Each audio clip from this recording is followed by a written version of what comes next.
Alright, everyone, Hello and welcome to the Crimson Diamond, part 2 of 10. So last week we walked around and talked to everybody. We got the introductions out of the way. We,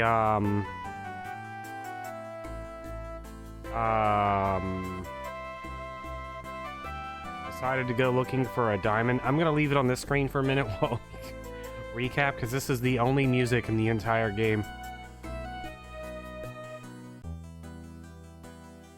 King's Quest 6. 4 different hats. Oh yeah.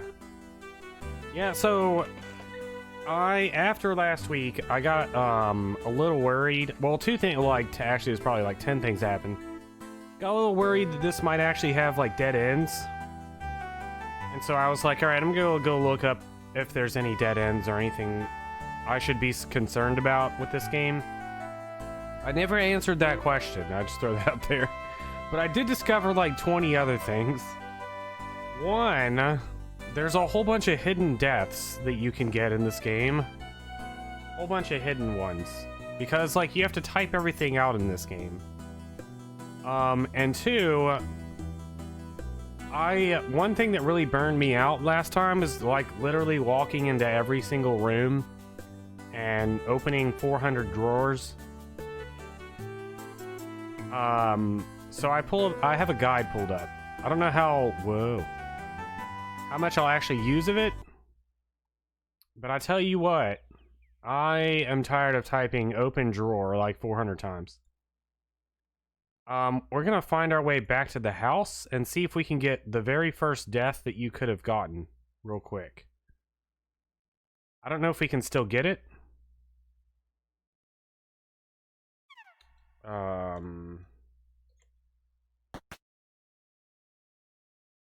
It was... Here's the map. Go upstairs.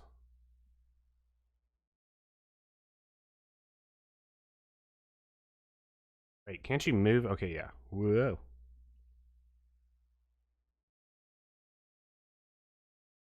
Okay, so here's apparently the first death you could have gotten. All right, cover your eyes. I mean, don't cover your eyes, but we have to strip. I think some privacy would be nice. Game has auto-saved. What?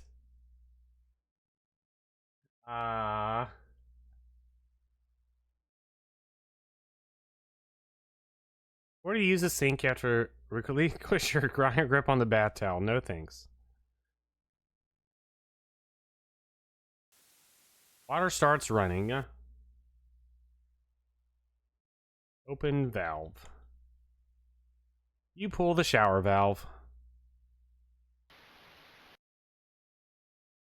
Take a shower. Shower.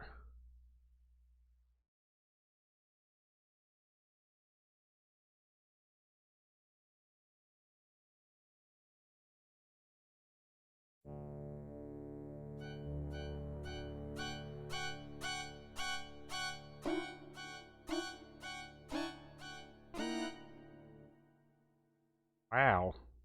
Just like the third birthday. Are you psycho? You should be more careful. Thanks for playing. Unlucky. That was so... Yeah, so that was the other thing. When I was looking up stuff or whatever, all the deaths, well, other than the one where, the really obvious one where you jump in the water. Shower time. Yeah, all the deaths were like really involved. So that's another thing. Okay.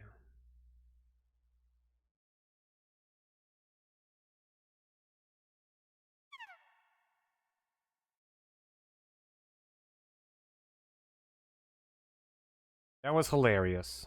Glad we experienced that. Alright, OD.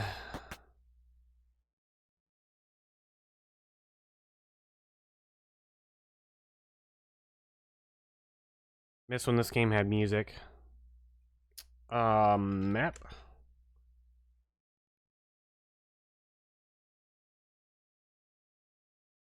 Rydia Jr.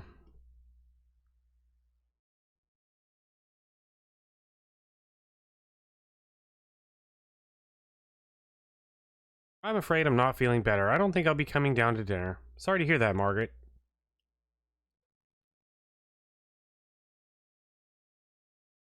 Ask about aches. My joints ache from time to time. It's gotten worse lately. It's probably allergies, yes?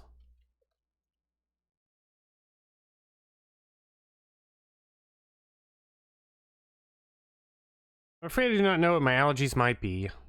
Whatever it is, it's gotten particularly bad in the past week or so. I do not like garlic, so Jack doesn't serve it to me, but that isn't an allergy, merely a preference. My Evan, he is deathly allergic to nuts. He tells me. That frightens me. Whatever would we do if he accidentally ate some up here in Crimson? There'd be no helping him. Even as a small boy, he had this allergy. I'm so grateful his parents kept him safe and healthy. And yet, Nessa brings those Jordan almonds into our home. It's an evil act, isn't it?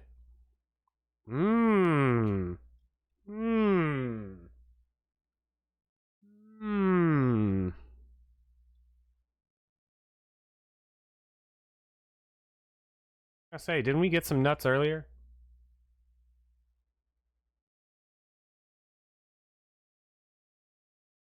I think we did a thing here. And here. We eavesdropped on some of these people. These people, probably.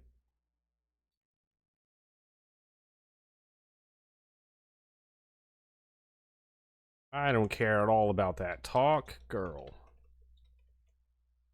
What are you still doing here? I thought you left this morning. The bridge was damaged, so the trains aren't running. A shame.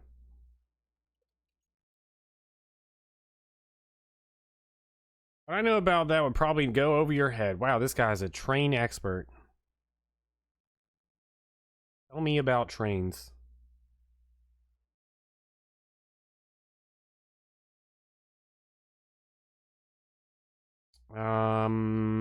Where is the kitchen? This is the kitchen?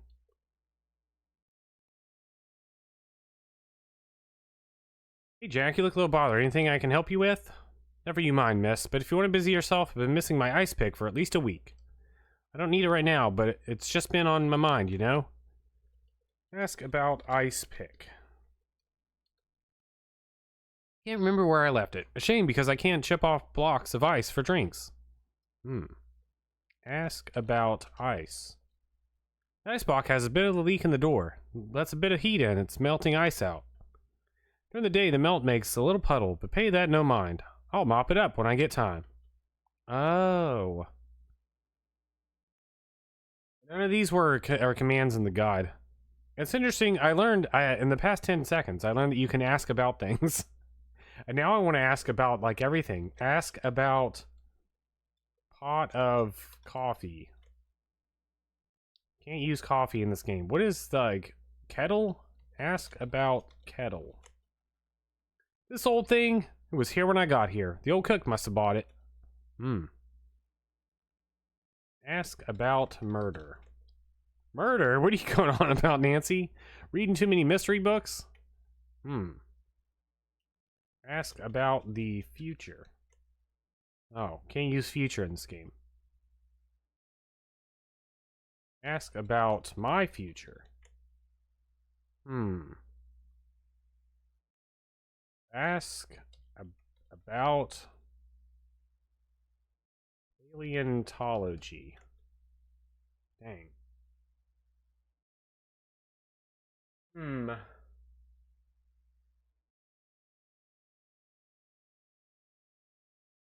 Let's see. Open cupboard. You open the cupboard. Look in cupboard. Ask about turtleneck. The top cupboard has a variety of plates inside. Cupboard under the sink contains the pipe that drains the sink. Take plate. You take a plate from the cupboard. I think this plate is porcelain. Maybe I can use it as a streak plate. I should take a look at it and see. Look at plate. Now to think of it, the unglazed underside of this porcelain plate would make a great streak plate. Streak plates are used for ascertaining a mineral streak color, but any minerals harder than a 6 or 6.5 or 7 won't make a streak. I can rub samples on the plate to see their color. Streak plate has a Mohs hardness of 6.5. I see. Ask about turtleneck. Can't use turtleneck in this game. Ask about shirt. Can't say I got much to say about that. Tell me about your shirt. Ask about man's shirt.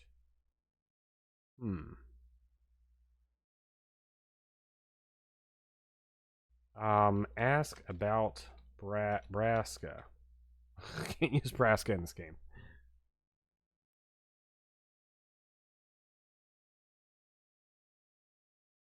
Ask man out on date. Oh. I'm here to date everything. Let's see. Look at kettle.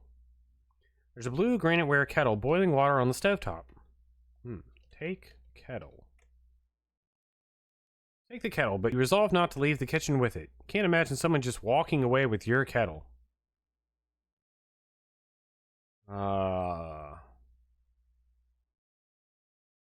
Open ice box. You open it. The ice block has melted a bit. There's now a puddle on the floor. Where's the fridge? Right here. Oh dear, I guess the ice box is a bit leaky. Look in ice box. Ice box is melted a bit. There's now a puddle on the floor. Examine ice box. Search ice box. Ice block, yeah.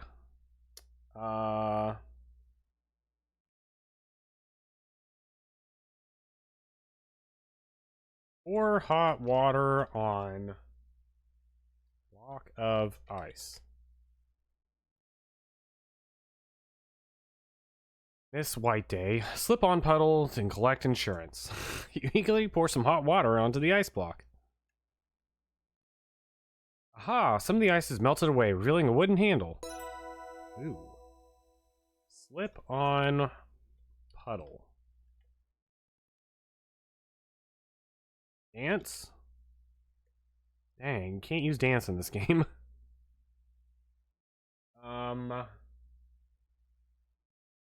Take wooden handle. After a few tugs, you're able to pull the wooden handle out of the ice block. The rest of the tool is pointy and made of metal. Hooray, looks like I found an ice pick. Jack must have left the ice pick on top of the ice block, and when the ice melted, it refroze, gradually got swallowed up. Well done.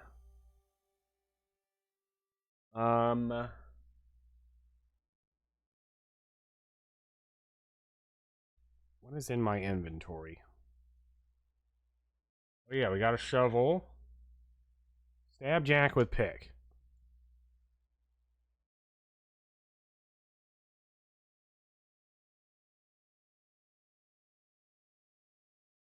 You close the ice box. Ice is expensive and surely hard to come by in these parts. Stab Jack with ice pick. You can't use stab in this game. Attempt murder with ice pick. Dang. Return kettle. You return the kettle to the stovetop.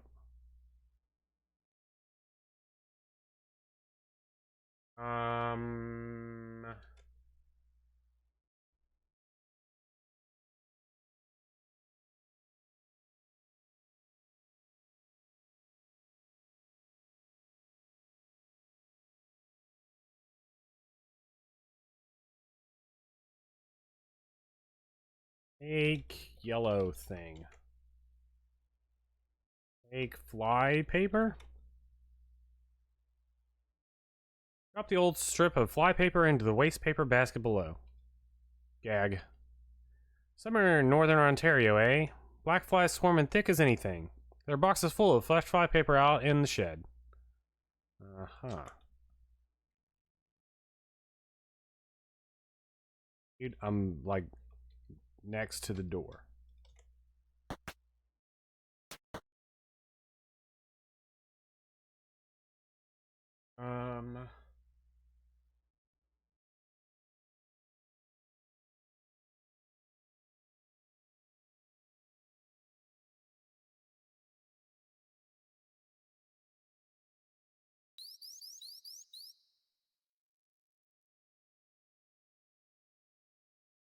Take fly paper.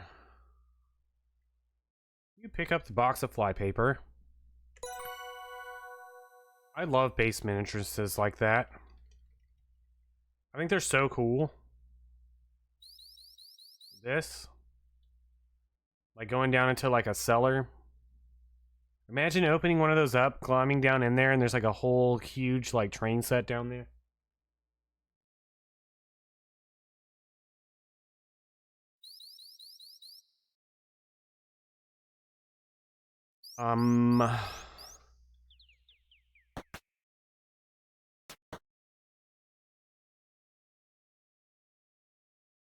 Wait.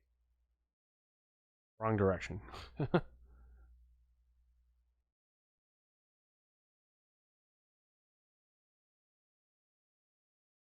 I sure do. I sure do. Look at fireplace. Fireplace's legs and head are carved with simple liner flourishes. You imagine it provides invaluable heat during the long winter months. You see a length of telegraph tape smoldering in the fireplace. There's some powdery soot accumulating in the fireplace. Take tape. Carefully pick up the telegraph tape. Most of the telegraph tape has been consumed by fire, but you can barely make out some words. Bridge, bomb, sabotage, await. Despite your careful handling of the telegraph tape, it crumbles into ash. Uh-oh. Uh-oh.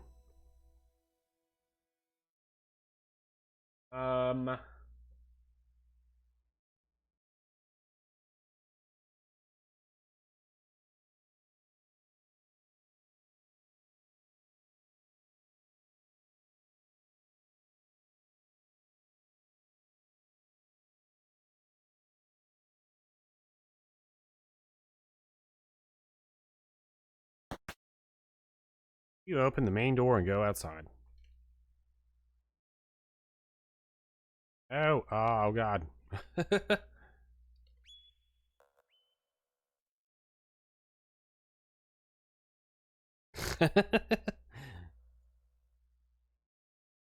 I love when notes are like that. You go through like this whole game with like this incomplete note, and you have like the characters all develop some sort of like they're convinced that the note says something, and then like you get later on, and somebody's like, "No, that all it says is want to play some bridge."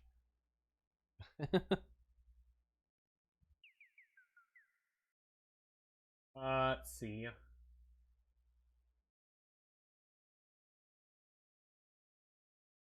This way? Oh yeah, boathouse. Remember, y'all ever play like a 3D game where it doesn't do this? Because it does it in 2D games now. Let's see. Look at house. Look at building.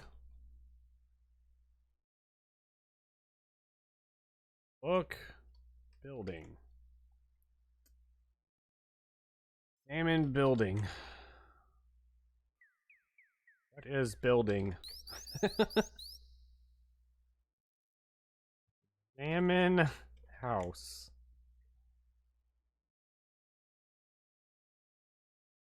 How am I supposed to know what this is? Search house. I know it's a boathouse because of the guide. Look at boat. Wait, look. Boathouse. There's a boathouse with a dock here. A canoe bobs up and down with the river current. Cattails line the riverbed. You can see a cliff looming to the west, forest to the north, and a bridge to the east. Ah. Look at stairs. Salmon stairs.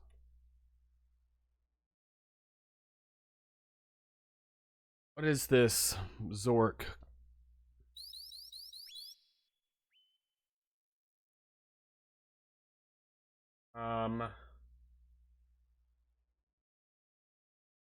Like you're supposed to dig for dirt here, but I don't know why.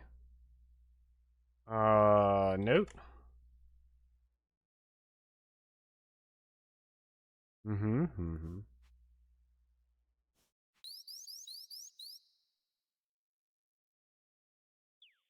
Obtain 3 samples from sources outside.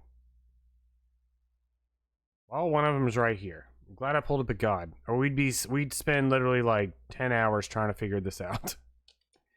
Dig with trowel. You dug a lump of dirt out of the riverbank.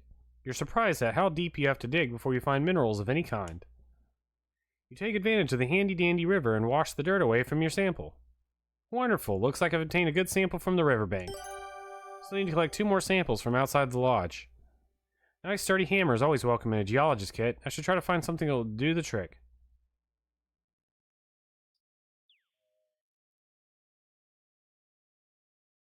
OD. Open door. Look. Lock. The interior of the boathouse smells damp, which is no surprise. Canoes and oars are stored here. You see a tackle box. Open tackle box. Open up the dusty, grimy tackle box. Tackle box is empty, except for a hammer. Take hammer. You take the hammer. Tackle box. Dang, can't use tackle in this game. Examine hammer. Hammer doesn't benefit from closer examination. I see. Search room. Search. Look, canoe. These canoes are made of wood and painted bright colors. Search canoe. Sorry, you can't do that. What else is in this room? Canoes and oars. Take oar. You prefer walking. Oh. Dual wield oars. Can't use dual. That's not how you spell a word anyway. Oh, yes, it is.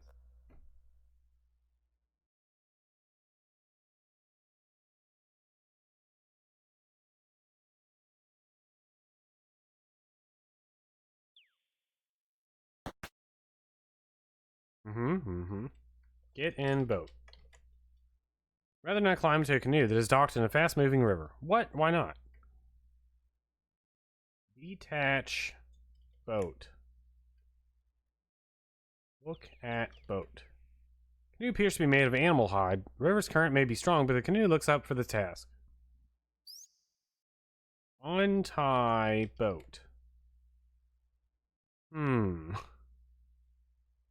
Sever boat rope. Can't use rope? What? Why did I just type rope? I'm doing great. Wilmington. Let's see. Anything else of note around here? Can I take the cattails? Take cattails. You'd never pull a cattail. What? Eat cattail. That doesn't look very appetizing. Salmon cattail. Look cattail. Cattails form a natural berry on the riverbed, protecting Incautious wanderers from a wet fate. Y'all ever eat a cattail? They're kind of gross.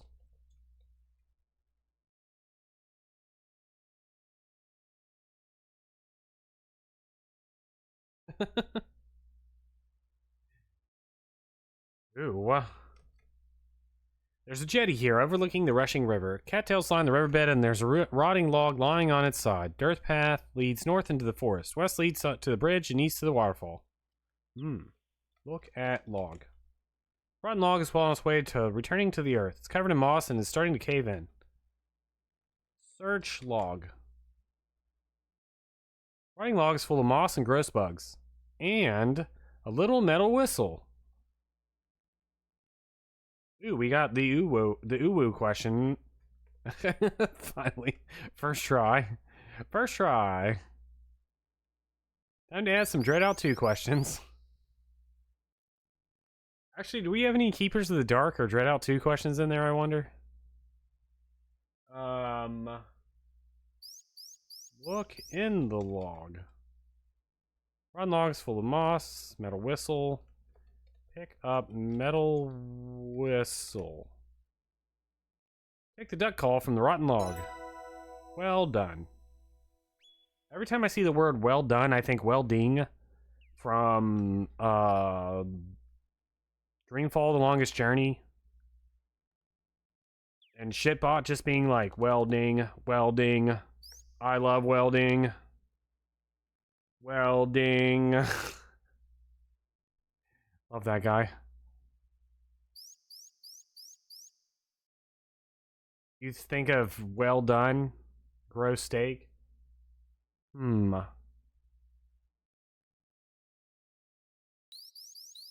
Look at bridge. What is that? Dock. Look at dock. Jetty looks like a good place for fishing.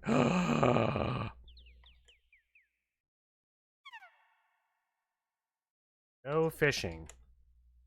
Can't use fishing in this game. Better be careful not to stray too close to the edge of the jetty. Fish. Catch fish. Why? I don't even... How to mine for fish.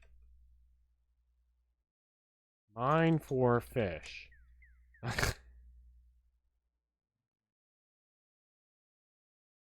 hold up. Fish with your hands.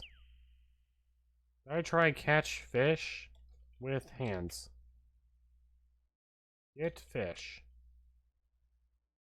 Man, why would they do this to me? Look, jetty. Good place for fishing.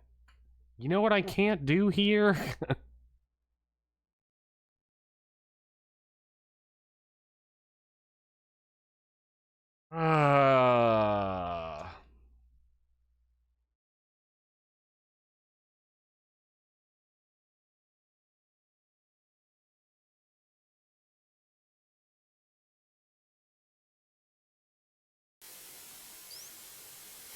Hello.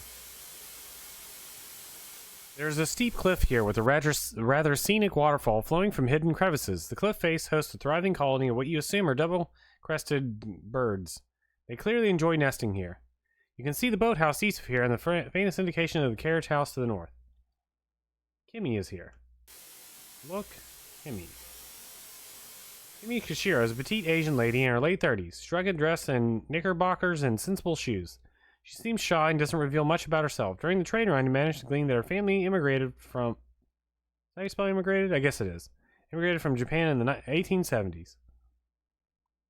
Kimmy is intently watching the birds nesting up on the cliff face. Her suitcase is beside her. Yo, hello, Sarah, and welcome.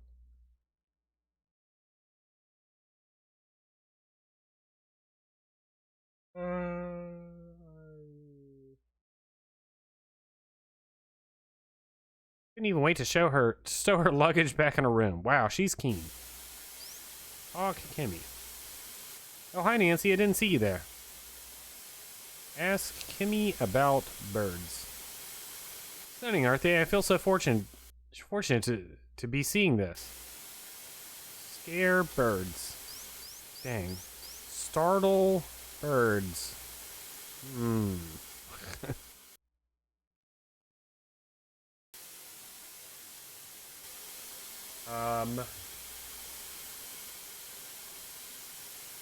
Push Kimmy. Look at rocks. Type of rock formation, exactly what I've been hoping to see. What a breathtaking view, the Canadian Shield. It's the heart of the North American continent. 8 million square kilometers of Precambrian bedrock. What a marvel. Look at suitcase. Looks like Kimmy was so anxious to see the birds that she brought her suitcase. Take suitcase. Please leave my luggage alone.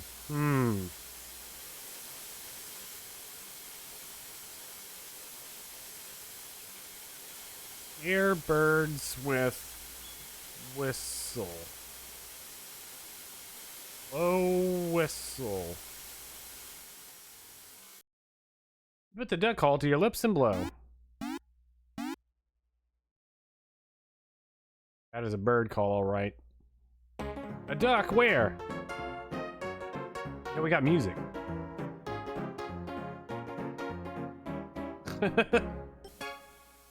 Dun, dun, dun, dun, dun, dun. Search suitcase. Salmon suitcase. Open suitcase.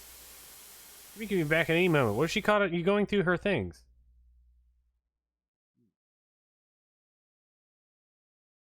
Probably locked besides. Get sample. You chip a sample out of the cliff using the ice pick and the hammer. Hooray, looks like I've obtained a good cliff sample. So you collect one more sample from outside the lodge. Throw rocks at birds. Sorry, you can't do that.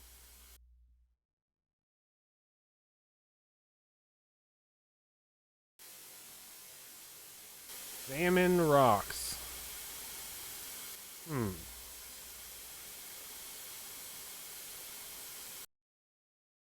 Ew. Talk.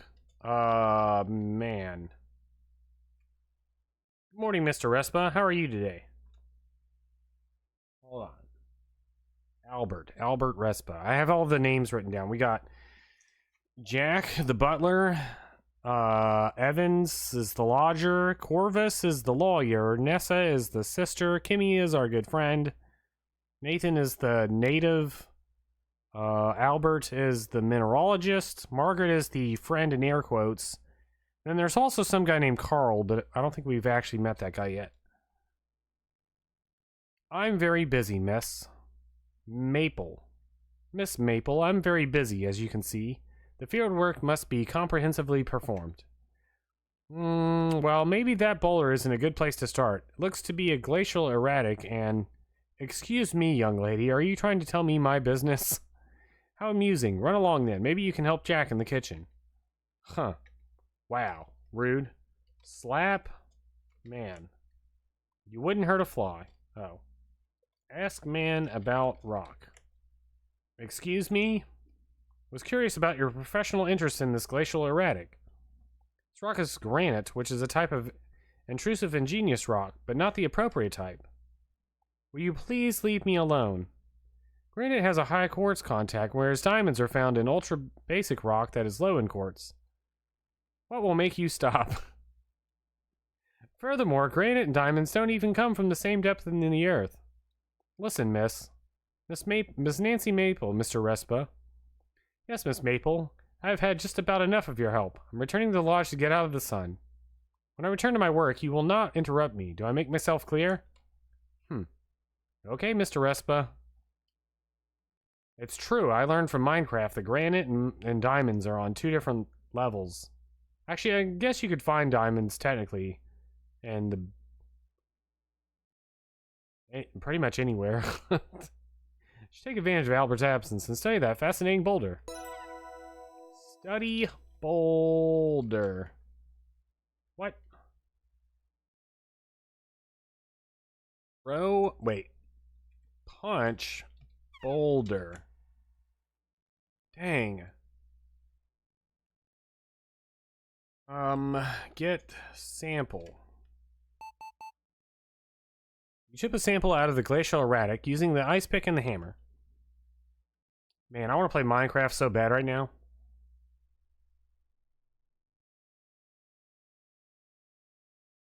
What? Only I know about rocks from Donkey Kong. Oh my god.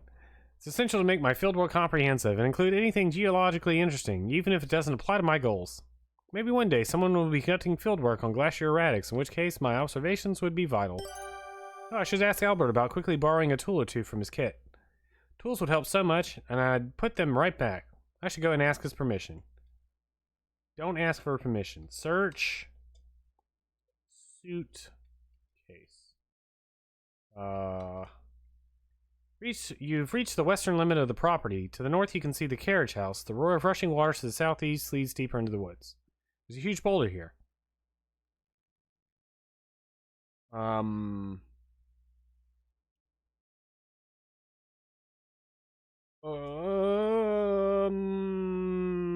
Tools? Albert Resta's field kit lies open on the ground. You miss your field kit so much. Search tools. Search kit.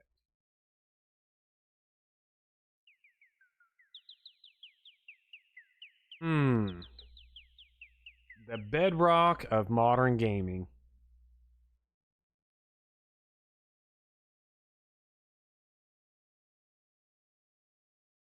The screenshot is actually missing the tools. They're just not here. At all.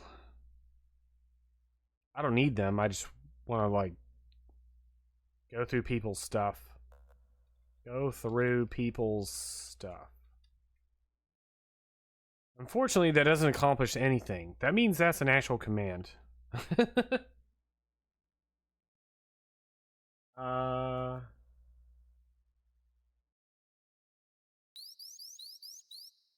Look at feet. Well then. Search area. Okay, fine.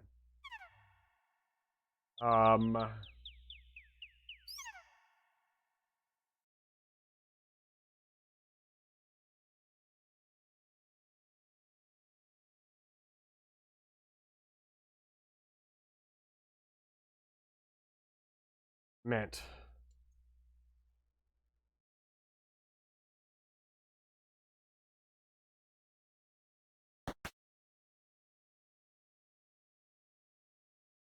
I gotta actually hold the buttons. Oh, hello.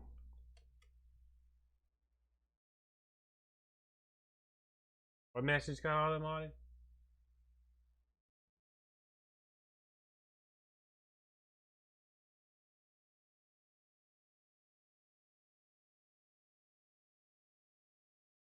No.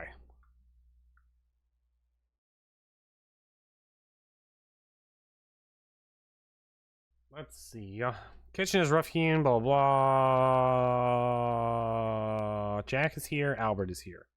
Talk to Albert. Is there no respite from you? Should I ask him about his kit? Ask Albert about kit. Say, Mr. Respite, may I borrow a tool or two from your kit? I promise to put them right back once I'm done with them. Certainly not. I've had enough of a break. Returning back to work now. Albert abruptly turns on his heel and makes for the door. Albert is gone for a while. You're about to leave the kitchen when you hear his heavy footsteps once more. My field kit's gone. Did you do this, Jack? No, I surely didn't. Where is it? Mr. Richards will hear of this. Who knows? Could be a bear carried it off. Can't go leaving stuff outside unattended.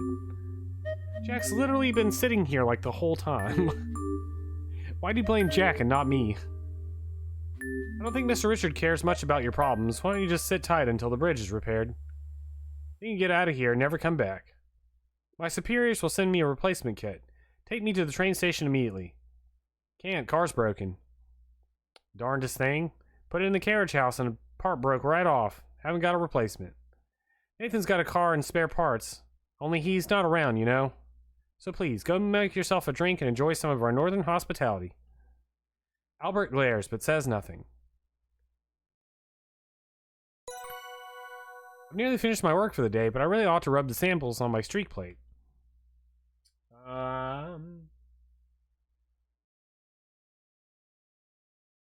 Talk to Jack. Jack, I found your ice pick. Uh-oh.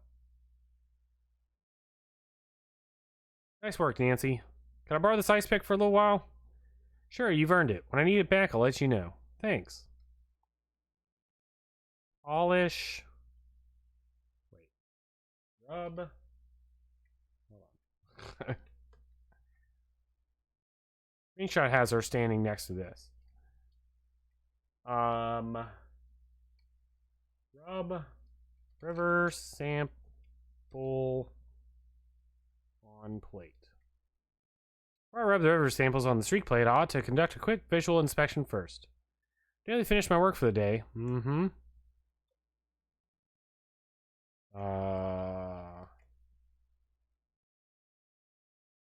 Alt.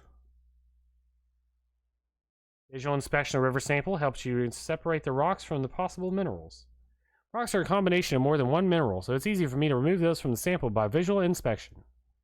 Also remove the red stones from the sample, as those are clearly garnets, not the subject of this fieldwork. There, now I can analyze the sample using other methods. First glance, it's clear that the cliff sample is igneous rock. It's consonant with what you'd expect from an area known for garnets. This sample boasts a variety of fine specimens. It's packed with red and white stones. My, I can see why this area was so good for garnet mining. Well done. You look at the glacial sample. You took it for granted. And indeed it is. Well done. Well ding. Upon closer inspection, you see that the cleft sample is a coarse grain, leading you to conclude it was an intrusive and igneous rock. Diamond is an intrusive igneous rock, meaning they form below the Earth's surface where they had time to form into larger crystals. It's possible that this area could be geologically suitable for diamonds. Closely examining the glacial sample with the loop, you can definitely conclude that it isn't granite. The sample has a panoramic texture. It means the crystals that make up this boulder can be seen by the naked eye. This particular specimen is composed mostly of quartz and some feldspar, which is typical. Closely examining the river sample with the loop, you can see that some of the specimens have tiny arcing scratches and a pitted frosted surface. Some of this is river glass, so I can eliminate those specimens from the sample. River glass and sea glass are bits of glass that have been tumbled with water and stones for years, and sometimes look like minerals.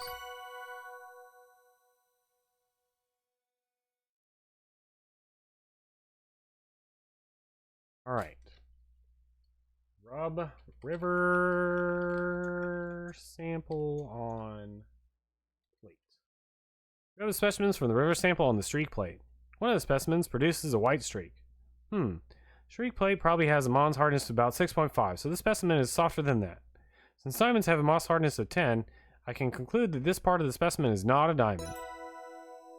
Remaining specimens from the river sample don't make any streaks on the streak plate. When a specimen doesn't make a streak, this is sometimes called a colorless streak. Streak plate has a Mohs hardness of 6.5 to 7. That means that the minerals in this specimen are harder than that. Garnets can have a hardness of up to 7.5, and diamonds have a Mohs hardness of 10, so they wouldn't make a streak.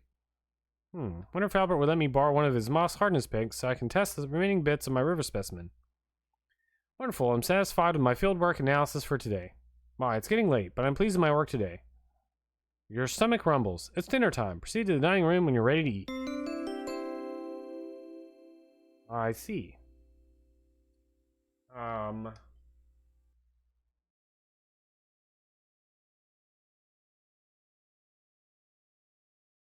Those specimens are embedded into the cliff samples, a bit too awkward to rub against the streak plate.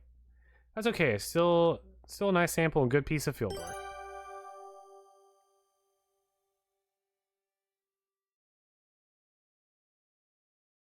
Rub the sample from the gray shell Radic onto the streak plate, but no streak is produced. The sample is granite, which has a moss hardness of 6, so I'm not surprised that it didn't make a streak on the plate. Wonderful. Is this an educational game? It is now. It is now. Yo, hello and welcome. Congrats on Suikoden 3.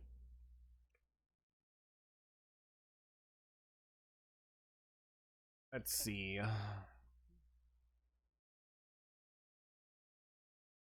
Not education. That's too bad. My stream's always educational, 100% of the time. Wow, I've certainly worked up an appetite. Jack has prepared a delicious dinner of salted pork and buttered parsnips. Margaret hasn't come down for dinner. Evan says she's not feeling well. Excellent job. Kudos on your thorough investigation technique. So, Albert, I hear your field kit has gone missing. Too bad. Albert narrows his eyes. Mr. Richards, you must realize this is merely a delay, nothing more. See, I don't know about that. There's a war on. Canada might have bigger fish to fry soon enough. I got a feeling all this could get forgotten about. Well, I won't have my possessions stolen. Surely the lodge has a way to secure valuables. Yeah, sure, there are 2 trunks in the upstairs closet. Jack's got keys. I've only got a key for the blue trunk. You can lock up your stuff in there. That will have to do, and if something goes missing, there will be no mistaking who's to blame. What about the automobile? Has it been fixed yet? Jack and I have looked at the automobile. I don't have the part with me, but I will bring it the next time I visit. I suppose that will have to do. I don't care, one way or the other. Everyone seems to be eager to escape the dinner table. Phew, these dinners are pretty tense. Follow Jack into the kitchen and help him with the dishes. Gee, thanks, miss. Oh, can you do me another favor? Take this bowl of broth up to Margaret. She's still not feeling well. She's in her boudoir. She says she's being surrounded by beautiful things makes her feel better. Sure thing, Jack. Game has auto-saved. I also will save.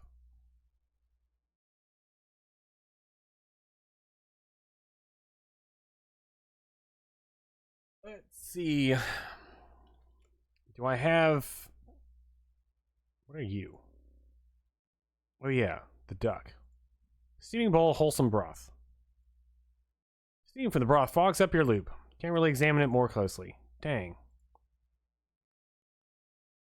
The words F.A. Allen Monmouth Ill are stamped into the duck call.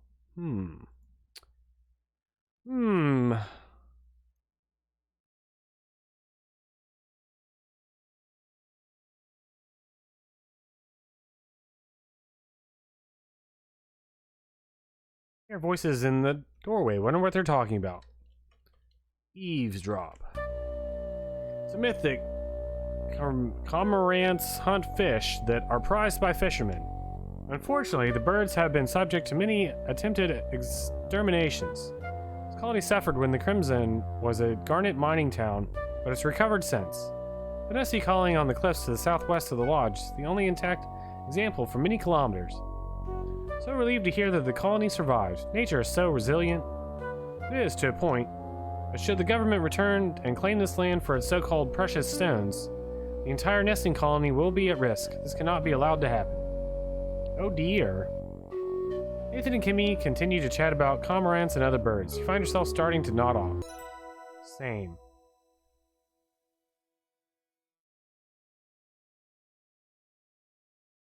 Alright, let's go give nothing to nobody.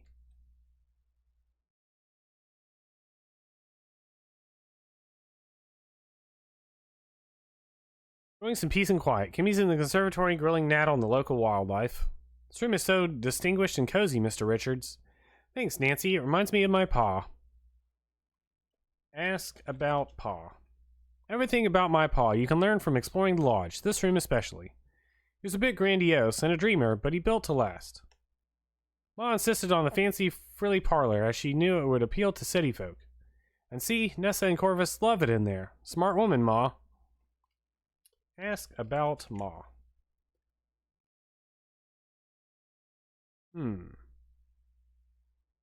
Ask about Moose. What?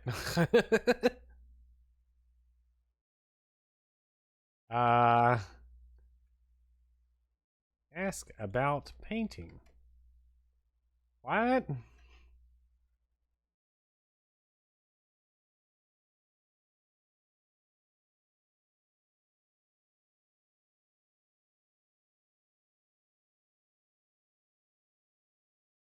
Makes me think of that time I had to carry Curry around. Did I already say that? I think I did. I thought about saying it.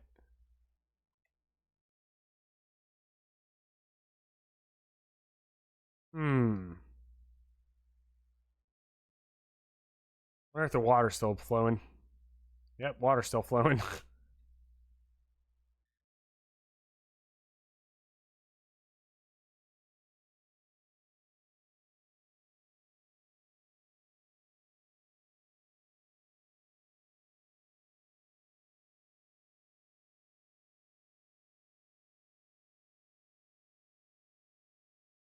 Fuck woman.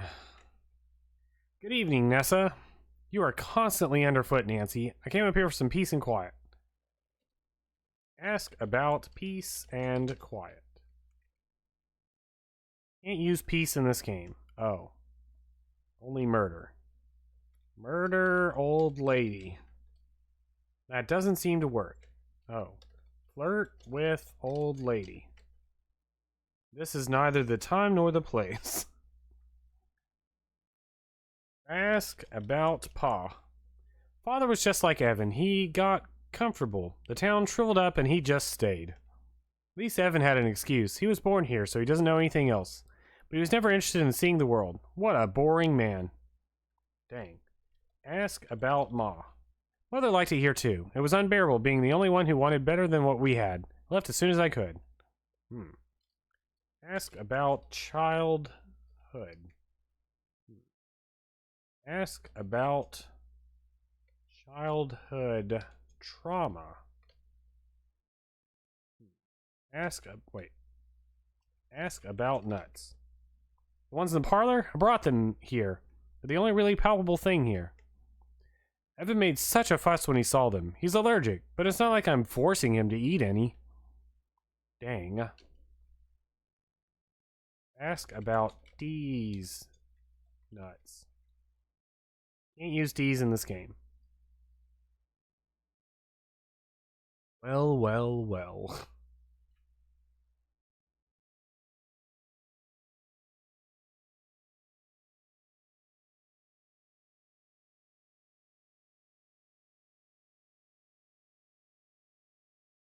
Miss all the times there's music. Dude, Live Alive? I need to play the remake.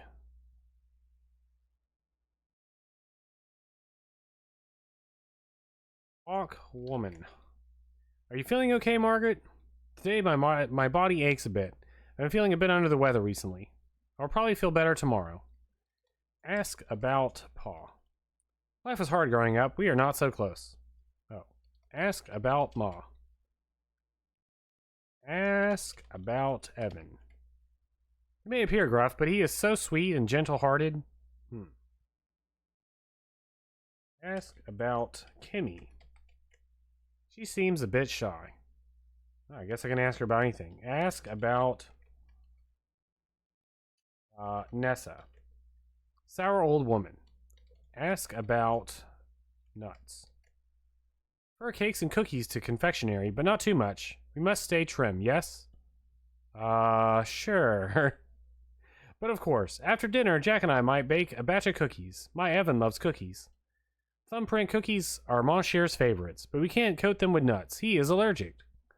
Ever since he was a boy. It is a pity because I love nuts, but I don't mind foregoing them to keep him safe. Yet his own sister would bring almonds into his home. We don't get to choose our families, do we? Ask about cookies. Jack makes the most delicious cookies. They are filled with homemade jam from raspberries he grows himself. They have a Swedish name. Hollangrada. It means raspberry cave. Isn't that delightful? Sometimes I help Jack make them. My Evan says they are almost as sweet as I am. Giggle. Ask about jam. Raspberry jam is MonCher's favorite. Aside from everything else Jack does in and around the lodge, he keeps a lovely little vegetable patch. We enjoy the fruits of his labors every day. No, they're vegetables, not fruits. Ask about garden. Oh, Mademoiselle Maple, I wish I knew. Ask about veggie tables. Ask about mystery fluid. Can't use mystery in this game. Ask about soup. That smells delicious.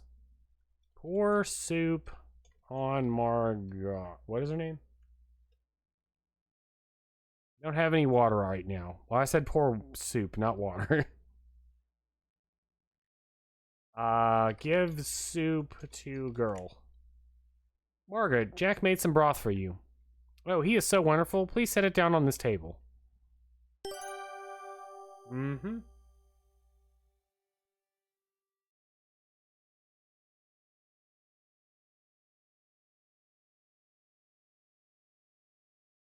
Oh, it sounds like someone's coming.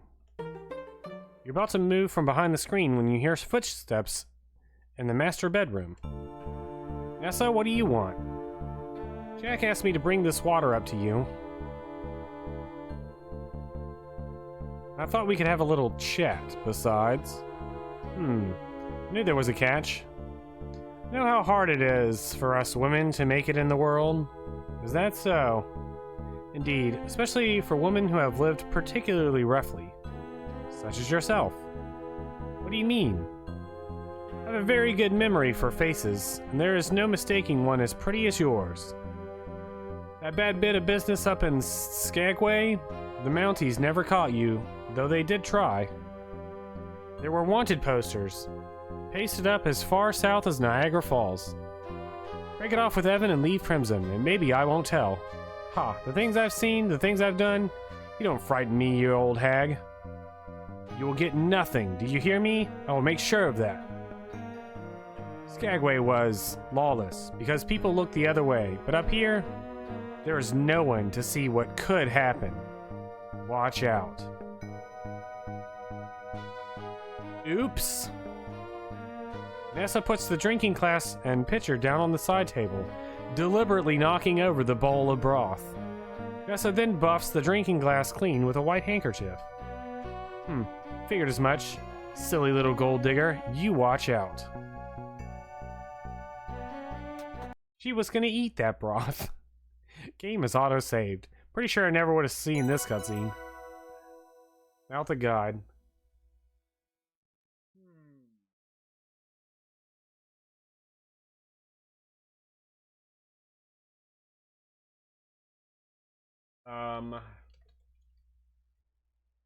Lost my appetite, I'm afraid. This water would be enough for me.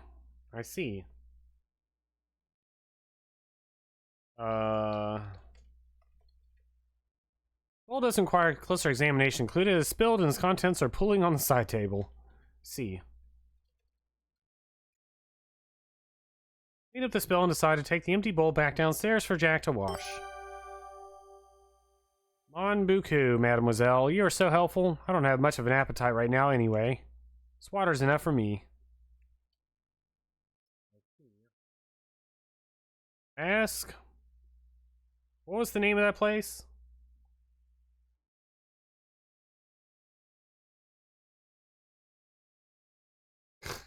Ask. Sky Village? I forgot the name of it. Skyler.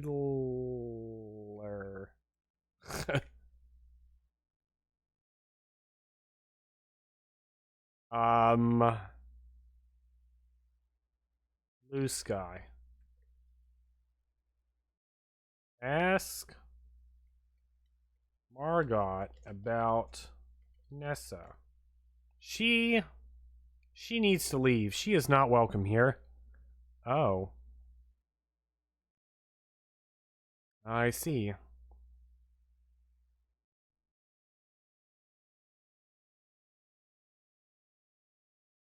I think that one has the hidden, has a hidden answer, a Paimon. Speaking of Paimon, Genshin Impact deleted my account. Good on them. What was the name of that place? I forgot. I give up. OD.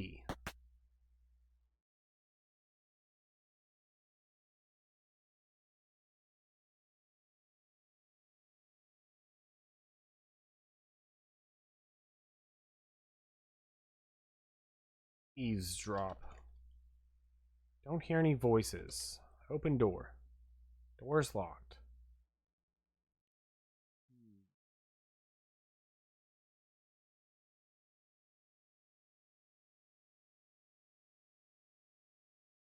Not speak about Paimon? Dang. I don't know what Paimon did, but... Yeah, I had to, like, verify my age and identification and all this other stuff on Hoyo's whatever, and I said, I'm not doing that. And so... they delete everybody's account by, like, next week. If you don't do all those things. I played for a little while. It was pretty fun. I gave up, though. Oh, the AI Paimon? Well, that's how Paimon's doing. That's another reason I don't play anymore.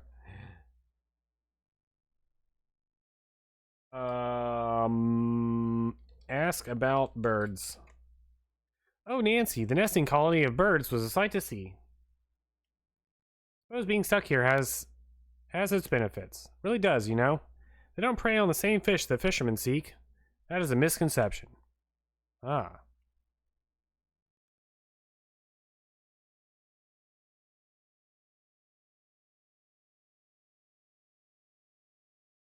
Talk to Jack. Give bowl to Jack. And the empty bowl back to Jack. Thanks, miss. I really appreciate the help. Tell you what, I'll brew you up a cup of tea and bring it to you in the conservatory. Gee, thanks. Headed to the conservatory. Nathan and Kimmy are still talking about birds. You had no idea anyone could be so keen about a topic. Jack brings you a piping hot cup of chamomile tea from flowers he grew himself. Ever heard of Kudelka? Best game ever. Huge fan. Combination of the warm tea, the comfy couch, and something I'm falling asleep. Easy. Do you guys honk shoe or honk me?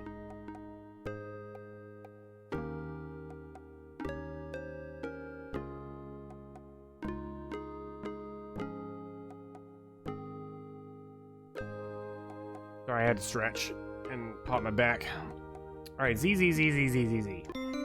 Happily doze on the couch until you're awoken by a commotion upstairs. Head towards the source of the noise to find yourself in Nessa's bedroom. Rush in the room to find Nessa and Evan standing nearly nose to nose in a heated conversation. Oh dear. Oh hi, Nancy. Someone stole my ruby brooch. Demand you recover my brooch and bring the perpetrator to justice. There are so many suspicious people milling about. You mean besides you? Nathan, for one. It's obvious that he's hanging around, just waiting for you to die. So he can finally get his hands on all of this. And then there's Margot. Enough.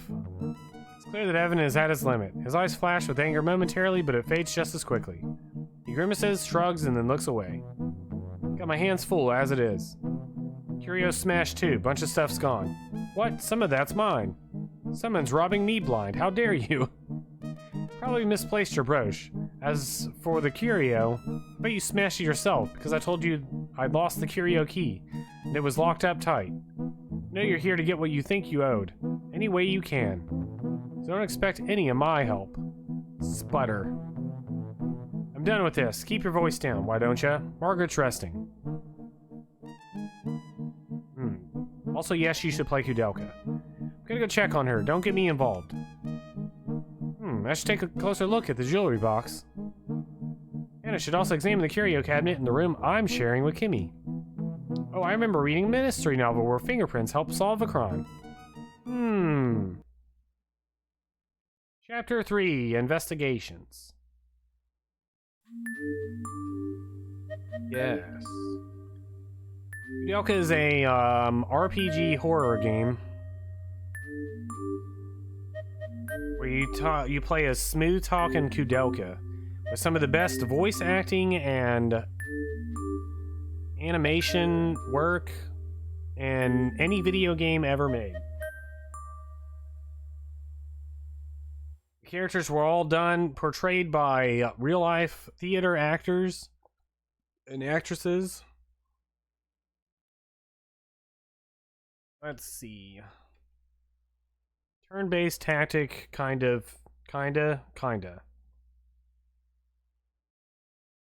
Ooh, Miss Fortune's ghost friend. Jack? Don't remember. This is a pretty large bedroom. There's a love seat and an armchair arranged around a low table. There's a wardrobe, dresser, and painted cupboard. Door in the east wall leads back to the upstairs. Nessa is here. Talk Nessa. Seems to be the matter, Nessa. Oh, Hero. That was his name. Seems to be the matter, Nessa. Someone's broken into my jewelry box and stole my very expensive ruby brooch. Oh dear. It's obvious to me that Margot took it, the little vixen. Maybe it was Nathan. He certainly comes and goes as he pleases. I don't trust him. Timmy spends a lot of time upstairs. It could have been her. Wow, she's just throwing the blame everywhere. Every time you see Tootie Butt. Oh, is that what that's from? I mean, I see Tootie Butt in FF11 all the time. Is their name from Little Miss Fortune? I only played that game once, but I should play it again because it was really funny.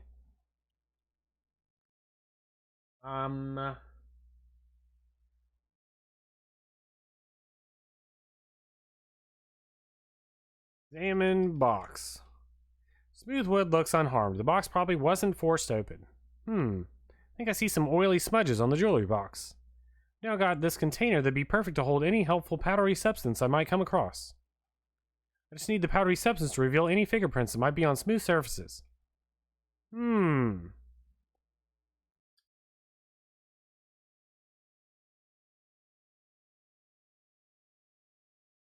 Wait, don't I have,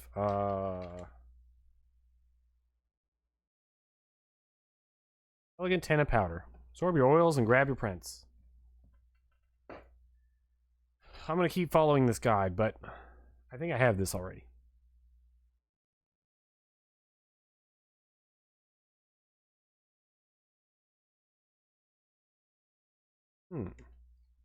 Eavesdrop. You hear Evan's voice. Is he talking to himself? Drop.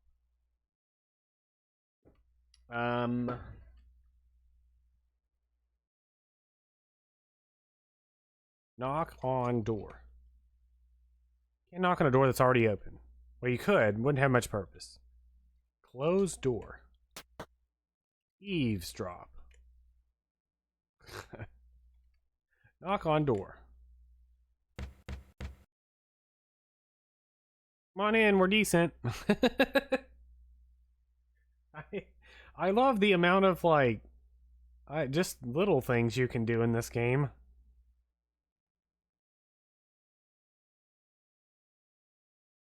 Open door.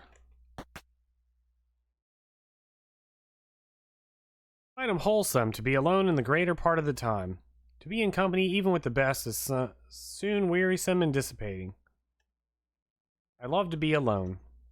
Hee hee, oh, mon cher, you say that, but you do not mean it. Ha. You know, I'm just reading, darling. Skip to my favorite part. The French-Canadian woodchopper? You got it. Uh-oh. Do the accent, too. Whatever the lady likes. Oh, Nancy, come sit and listen. My Evan is such a good reader. Ha. You are a sweet talker, you. Can if you want, Nancy. I'm reading it anyway. Thanks, but maybe another time.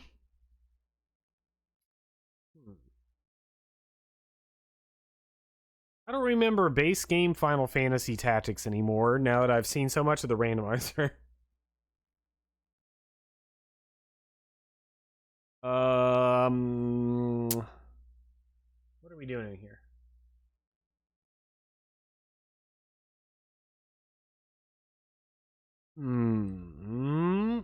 Man, what a pixel.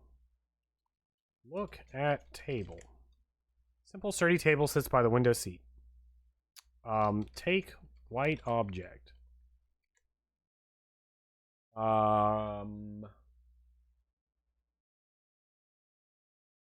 Look at white object on table. Well, I know what it is. Grab adhesive. May I borrow this tape? Sure, Nancy, we got plenty. Thanks. Take a roll of adhesive plaster. Now got this container that'd be perfect to hold any helpful powdery substance I might come across. Just need the powdery substance revealing fingerprints. Yeah. I don't know how you would figure that out. Or even notice that there's a pixel there. But I picked it up.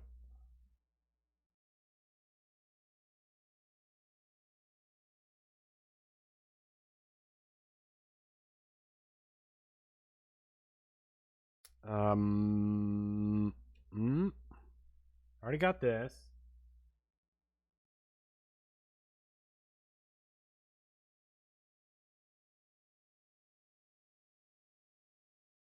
Sing a lullaby. Can't spell lullaby. Compliment. Compliment. Dang. Ask about bed sheets.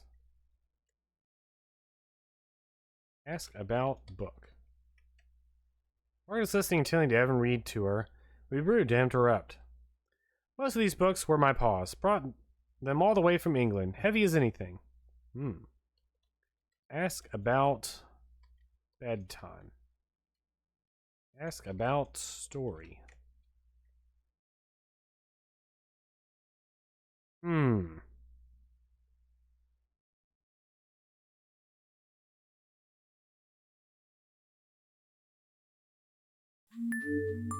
Oh dear.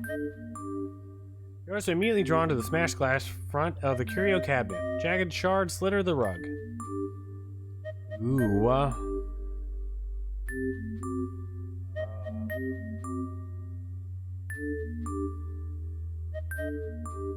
That is not what I was looking at. Look. Uh-oh, the silver signs are missing. Front of the curio is boarded by jagged teeth of broken glass. Eek, someone has broken the glass to gain access to the curio's contents. Wonder who could have done such a thing.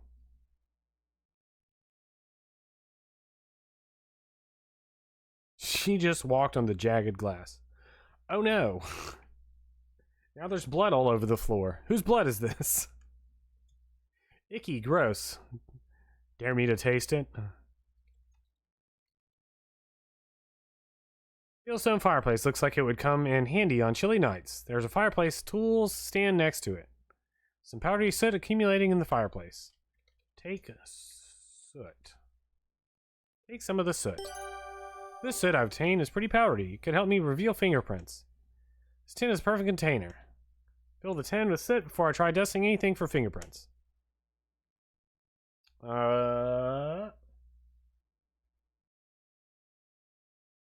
Fill tin with soot. Carefully pour the fine black soot into the powder compact. This could come in handy. I'm all set to ask people for their fingerprints. And to reveal fingerprints on smooth surfaces. And to lift those fingerprints with a sticky white tape. Maybe now I can get to the bottom of this. Man, crazy. There's so many things to do right now.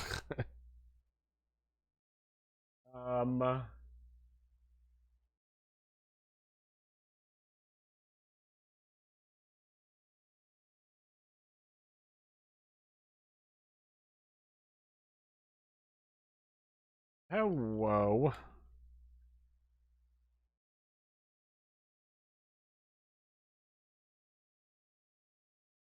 Margaret's listening, attempting, blah blah, be ready to interrupt.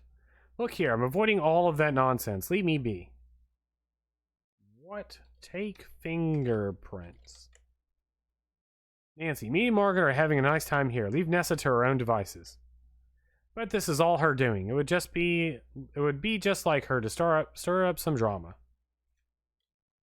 Well, I can't take their fingerprints.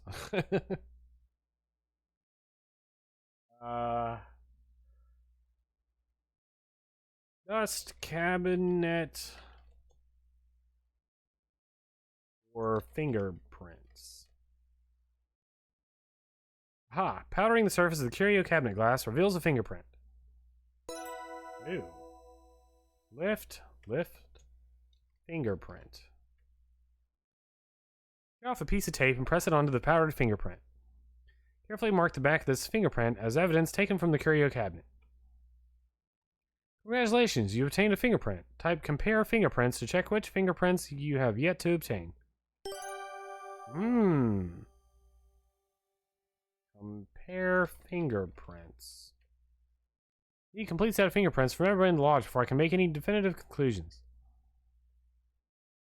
Has to be a fingerprint somewhere on Nessa's jewelry box if I examine it closely. Nessa would probably be a cooperative if I asked her for her fingerprint. Haven't seen Corvus around. He may be in his room. Margaret is resting. I wonder how I can get her fingerprint without bothering her. Jack's probably too busy to help me. I need to figure something out. Kimmy's still downstairs in the conservatory, I think. Last I saw Nathan, he was downstairs in the conservatory talking to Kimmy. Albert's probably working in his room. Wonder where Mr. Richards is.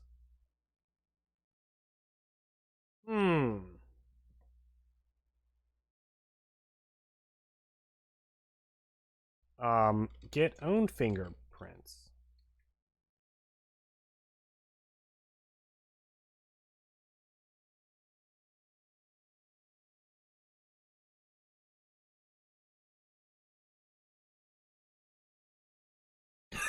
Excuse me. Trying to figure out how to fingerprint myself.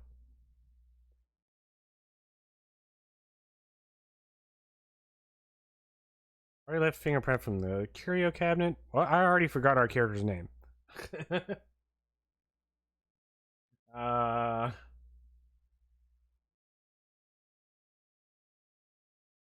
Who am I?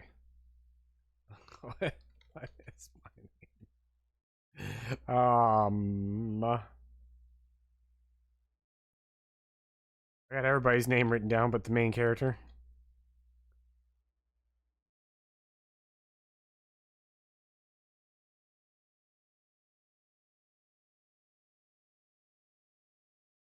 Let's see.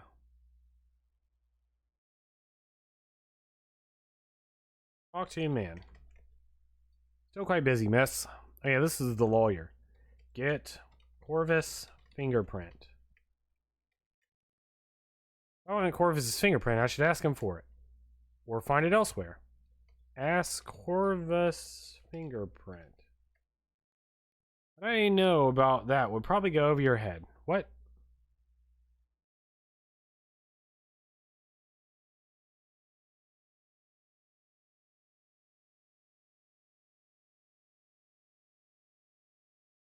Oh my, he's gone.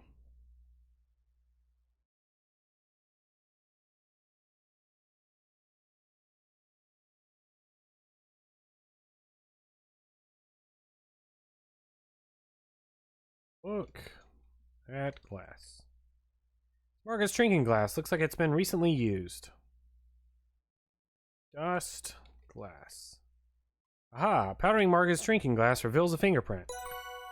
Well done. Left fingerprint.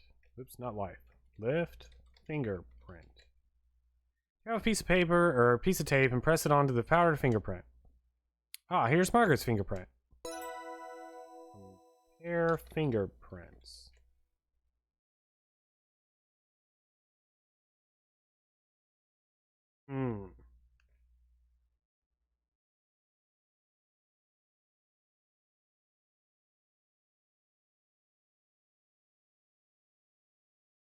Dust mirror. What?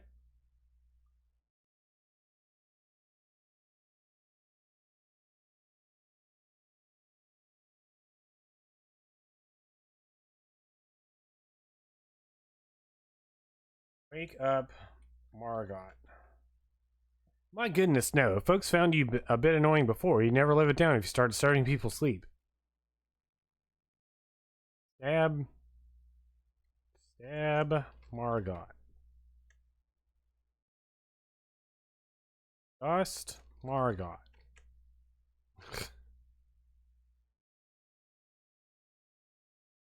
uh, uh.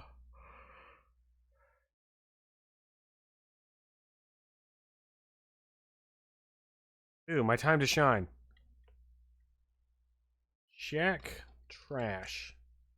Waste paper basket is a gray metal receptacle, similar to the others around the lodge. Now filled with ink splattered paper, doubtless by products of Corvus's work. Fake paper. Find a particularly clean fingerprint specimen, nearly tear it out and take it with you. Aha, you've got Corvus's fingerprint. Sure.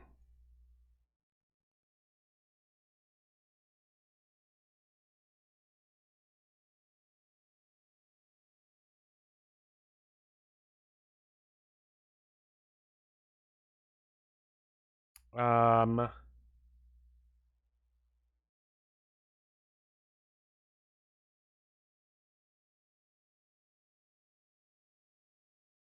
ask for fingerprint. Nessa, can I take your fingerprint? Might help me solve who burgled your jewelry box. Read a book. The fingerprint patterns are unique to individuals. I just need to apply some soot. Oh, fine. Do what you need. I'll do anything to find the culprit. Okay, but this would just make it... You're a suspect. Carefully brush some soot onto Nessa's finger, then press a square of adhesive plaster on top. Nessa makes a face while you do this, but says nothing. Gained a lovely, clear impression of Nessa's fingerprint.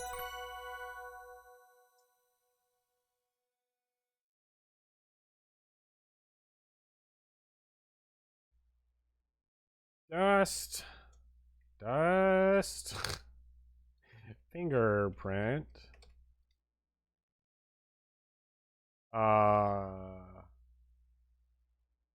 Wait, dust. Jewelry box. How do you spell this word? Jewelry box. Aha, the soot reveals a fingerprint on the side of the jewelry box. Lift fingerprint. Here, a piece of tape. Carefully mark the back of this fingerprint as evidence taken from Nessa's jewelry box.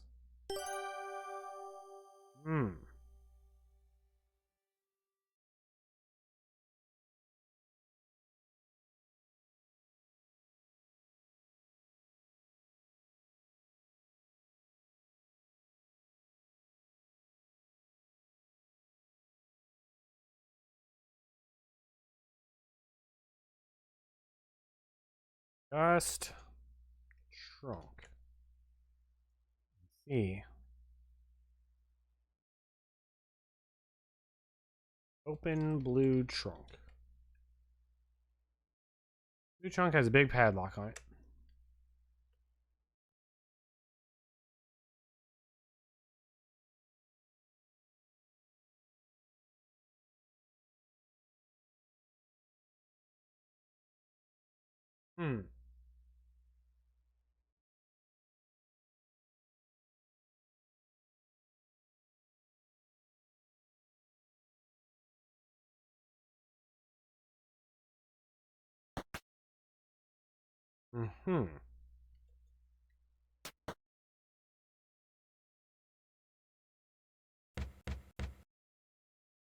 Knock lightly on Albert's door. Leave me alone, whoever it is. I'm busy. Sounds like I can come in.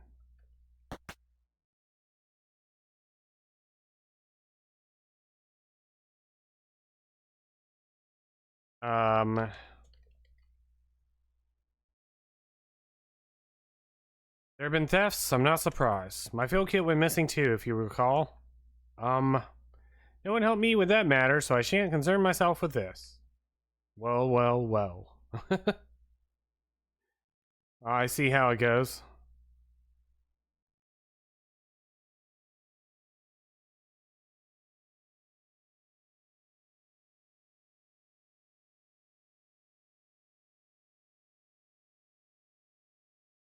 Hey Nancy, you want to play some billiards? Help me take my mind off things? Careful you don't scratch. Scratch what? The balls. If you scratch the cue ball, that's the white ball. It means you hit that one into one of the pockets. And I don't want to do that? Yes, you don't. I mean, no, you don't. Why don't you try hitting the ball with the cue, and I'll give you some pointers.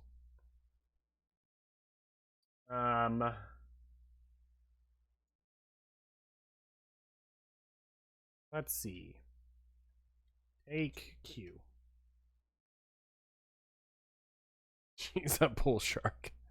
That's the spirit, Nancy. Come and hit a few balls with me.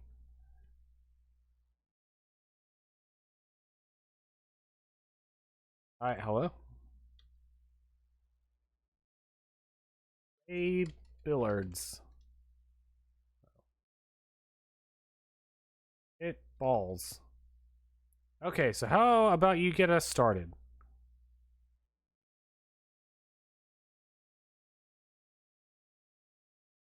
Sure. Just pulls that out of her pocket. Ah, good work. Oh, well, you know what? How about you just practice a bit? I'll give you some pointers. Wow. Hit ball in pocket.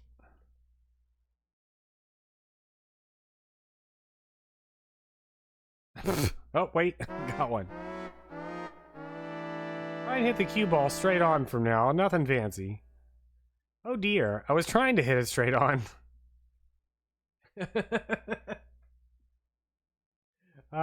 They played the old wah wah wah wah. Oh, let me grab that.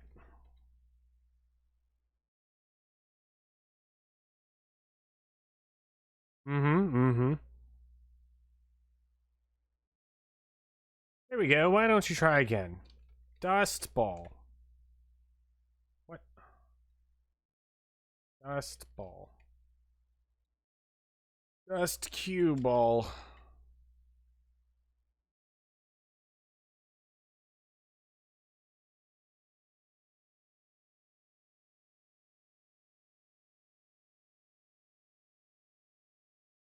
Hey, no touching the balls unless they're in the pockets. Sorry, I don't know much about billiards. Hit ball in pocket. Hey, Nancy, why don't you give it a shot? Sure thing, Mr. Richards.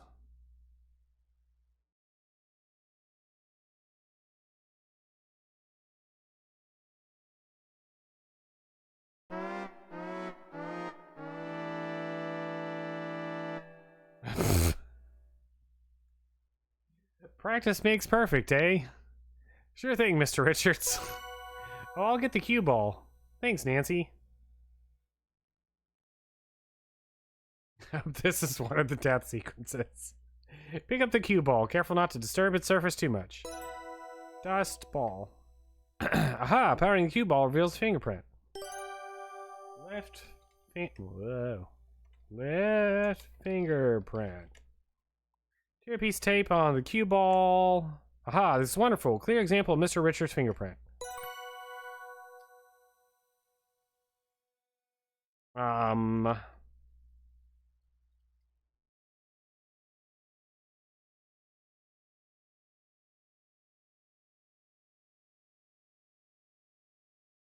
turning the cue ball to the billiard table, you wipe the cue ball clean using a fold in your skirt.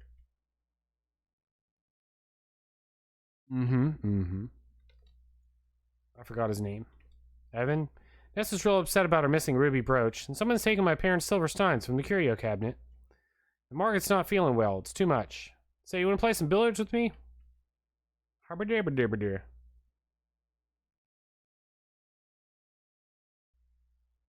Just mumbling. Womp womp womp womp.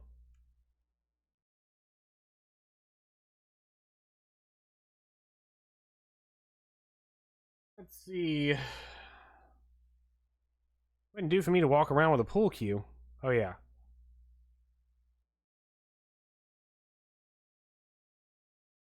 Turn the pool cue to the cue stand. Bye. That was fun, Mr. Richards. Thanks. Sure thing, kid. Don't quit your day job.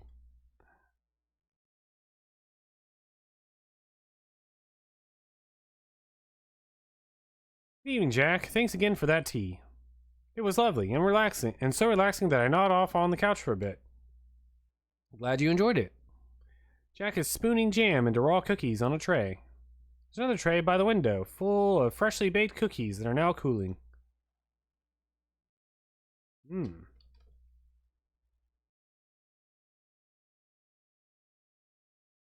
That's about it for the jam. Making up some thumbprint cookies. They're Margaret's favorite.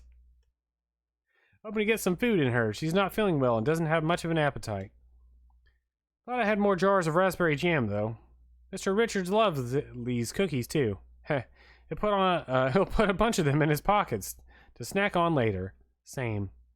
Makes doing his laundry a bit more challenging, but I guess I take it as a compliment.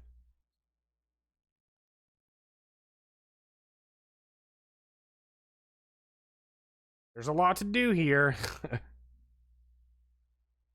Wait, hold up.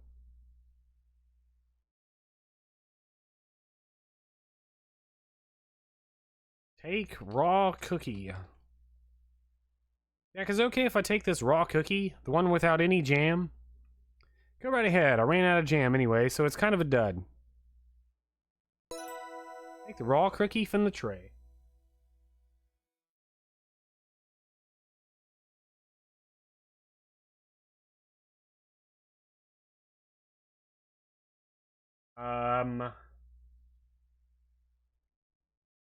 Dining room is an impressive sight. A massive Persian rug covers the floor, on top of which stands an elegant dining table and matching chairs. That's not an elegant Persian rug.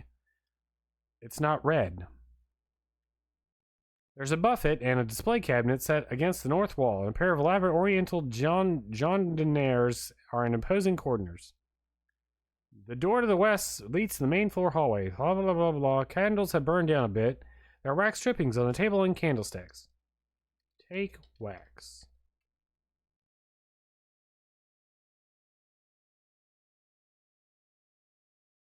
Delicious wax. Scratch all the candle wax stripping off the candlesticks and tablecloth with your fingernails.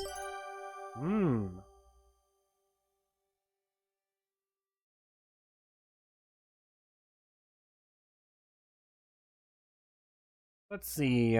Eat wax. Pour wax on self. Please try to rephrase that. Oh. Open. I already have the mug from here. Cabinet. Yeah, I already got this mug.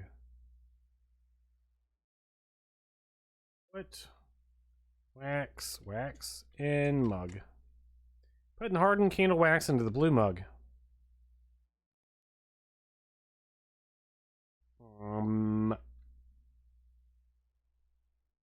Earwax. Ew. Put mug on stove. We do have Did You Write Out 2 questions. What giant green spirit does Linda meet as a child?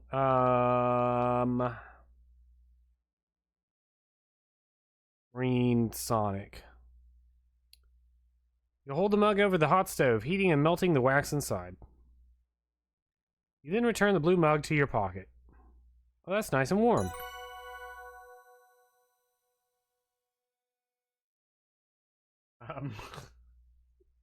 Pour wax on cookie. Please try to rephrase that.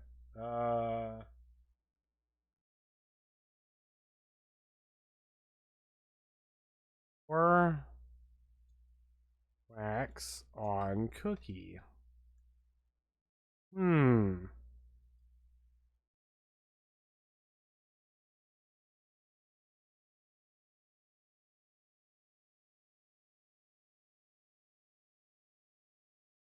What mix wax with cookie.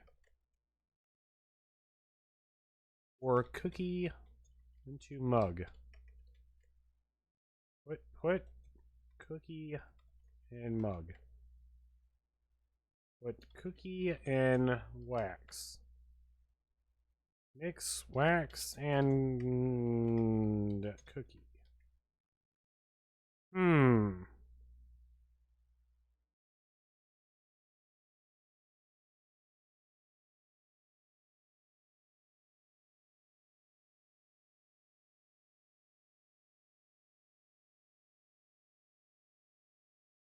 Let me check another guide real quick.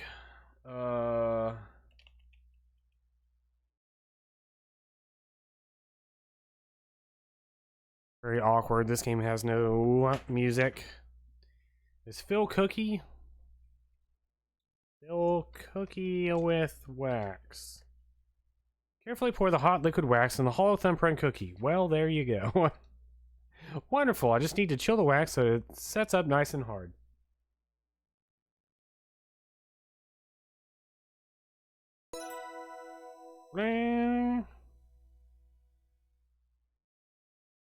Open ice box. You open it. Put raw cookie in ice box. Put the wax-filled thumbprint cookie into the ice box. You close it.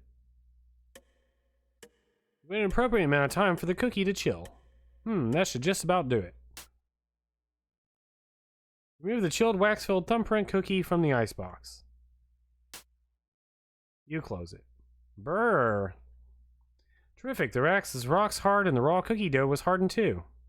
Now to get the wax out of the cookie.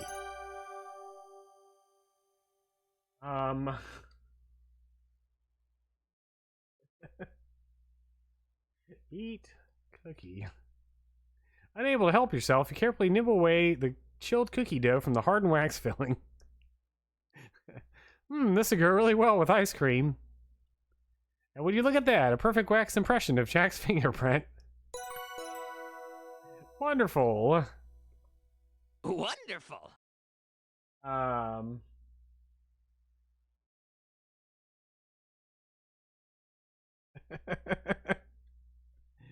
Take cookie. Which one would you like to take? One of the baked cookies or the raw cookie? Take baked. Grab hot cookie. Take hot cookie. Take cookie. Baked. Grab baked cookie.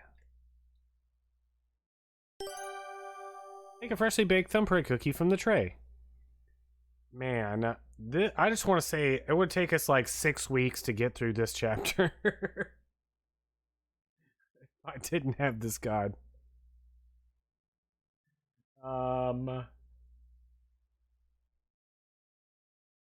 Because this, look at this right here. Look, salt shaker.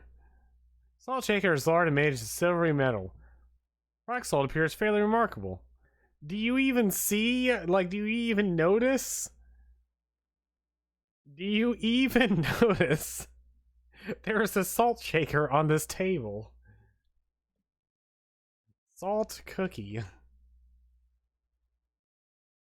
You shake a generous helping of salt onto the thumbprint cookie.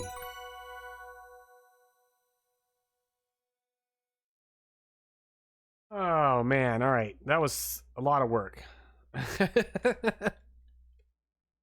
That's what I'm saying. Everything about this chapter. Hold on, I gotta stretch my arms. I never played Scooby-Doo on the Genesis, but now I'm interested. Scooby-Doo.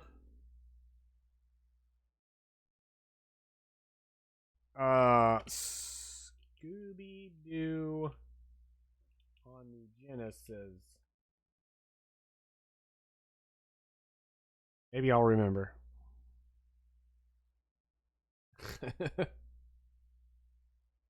It also a typing game, but with a Genesis controller. Let's see. Head back to the conservatory. Hey guys. Ask for fingerprints. Nessa's ruby brooch has gone missing, and a curio cabinet has been broken into. Investigating both these incidents, collecting fingerprints of everyone in the lodge would be very helpful. There have been thefts? That's not right. I'm happy to provide my fingerprint if that helps. How does that, like, everybody's just like, oh yeah, here, sure. Thanks so much, Nathan. Nathan patiently waits while you brush the soot under his finger, then press a square of adhesive plaster on the top. Moving the squares of adhesive plaster from Nathan's finger reveals a clear fingerprint. Much appreciated. Good luck. Kimmy, someone's stolen a brooch from Nessa's jewelry box, and the curio cabinet in her room has been broken into. Gotta get a fingerprint impression from you to help my investigation. I'm sorry, Nancy, but I don't want to get involved. Huh.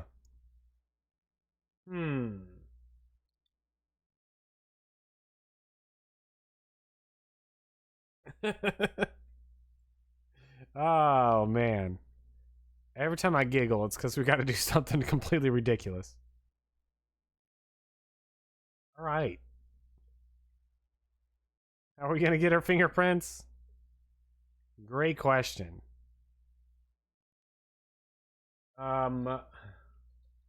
Take ice. Use the ice pick. Or using the ice pick, you chip a bit of ice off the ice block. You close it.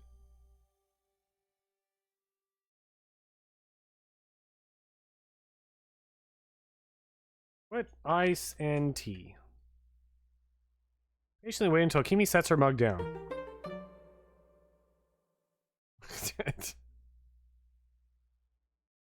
While Kimmy is distracted by her conversation with Nathan, you serendipitously slip the ice chips into her mug.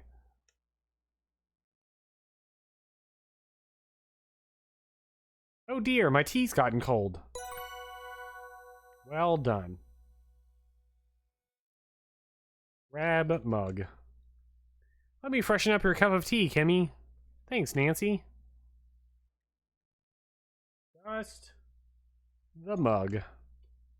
Aha, powdering Kimmy's mug reveals a fingerprint. Take fingerprint. Tear off a piece of tape. This game was designed for a hotline. What was it? I can't remember if we were talking about this or not last week, but every PS1 RPG was designed to be sold with a strategy guide. All of them. Every single one ever.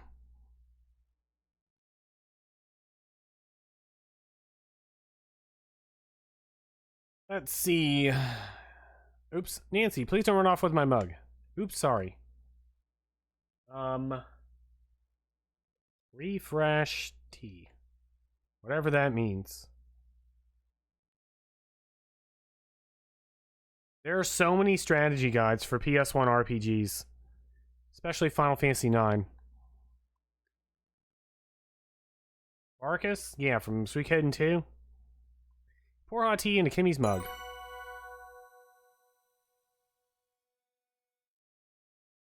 Nancy, please don't run off with my mug. Oops. Oops. Give mug to Kimmy. Here you go, Kimmy. Nice and hot again. Thanks so much. What's this greasy black stuff on my fingers? Gotta go.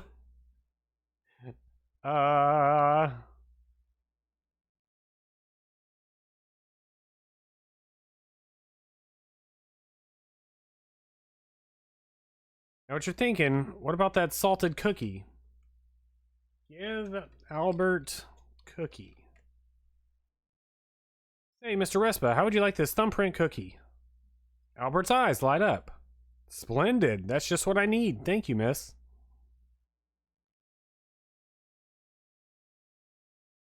Albert eagerly takes the cookie and consumes the thumbprint cookie in 2 bites. Crunch, crunch, smack, gulp. That was saltier than I was expecting. What an odd recipe. That cookie's gotten me quite thirsty. Do me a favor and fill my drinking glass from that pitcher and hand it to me, miss. Sure thing. As you hand the full drinking glass to Albert, you stealthily wipe its surface with your fingerprints. Ah, thank you. Albert drinks the water in one gulp, then hands the drinking glass back to you.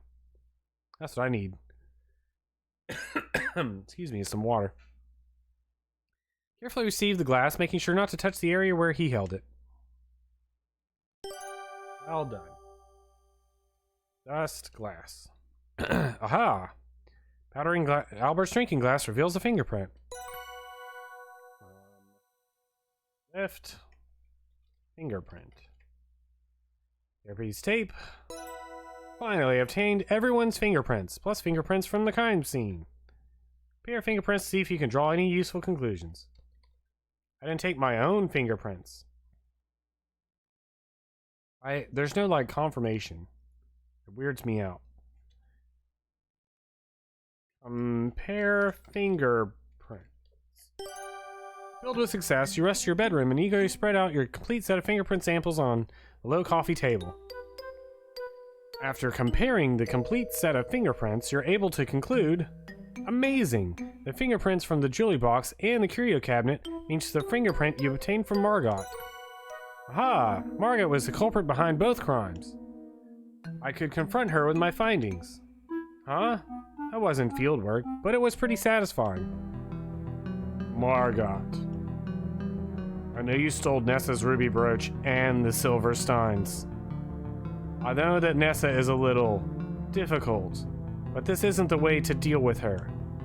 Please let me help you set things right. Hands Margot, ice pick. She would take everything. Yes, I smashed the curio, though it broke my heart to do it. But the silver wedding steins are even more precious. I saved them and gave them to someone I trust for safekeeping. Nessa would sell them as soon as she was back in the city. At the very least, she would take her share and sell one of the steins, splitting the set.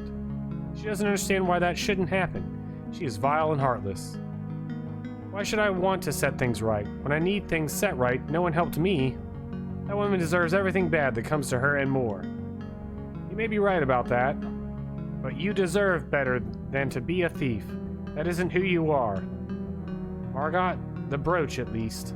Will you let me give her back her brooch? Ah, fine. The brooch is hers after all. It's in my walk-in closet. I will tell you where it is. Why? Why must the world be as it is? Nancy? Ah.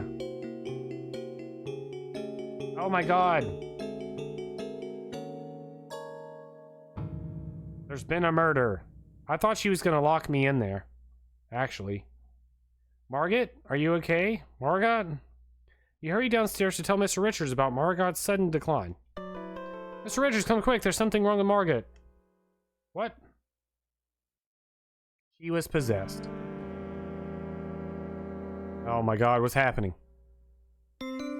Outstanding. Fantastic detective work, Nancy. You're a natural.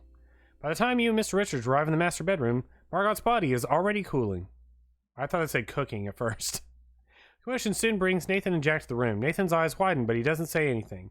Jack looks shocked and a bit remorseful. The three men gently carry Margot down to the root cellar and lay her out on a long wooden table. Shocking to see Margot lying dead on the table. The kindness and warmth that once lit up her face are gone forever. Nathan and Jack stand there, staring down at the earthen floor. No one seems to know what to do. What can be done, after all?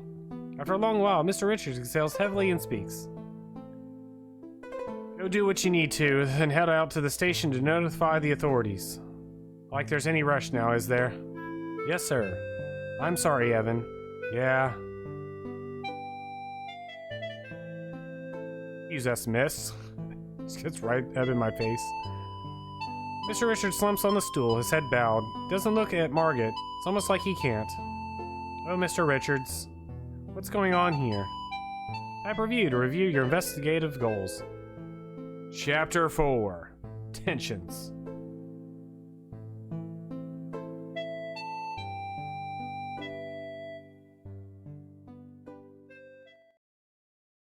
Review. Wonder if Margot was poisoned. How it could have happened. Something she ate? Drank? Should examine Margot's body. Maybe I can find something that will be useful. Yeah, remember that water she drank? Wonder if she's allergic. Well, she's been sick for a while. Chapter 4, 69. 469 Blaze It. Allergic to water.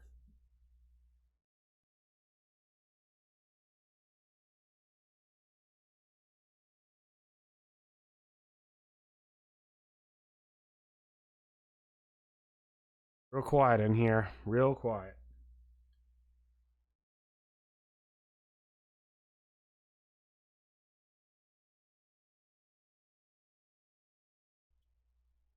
She's a blood fiend.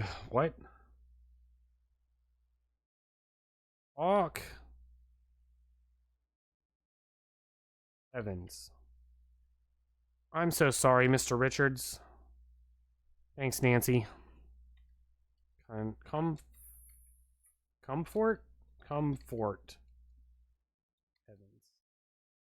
You think that would be inappropriate? I don't know him very well, after all. Oh. Flirt with Evans. It's neither the time nor the place. Manhandle Margot. Examine Margot. Wanna have a look? I'm gonna go have a drink.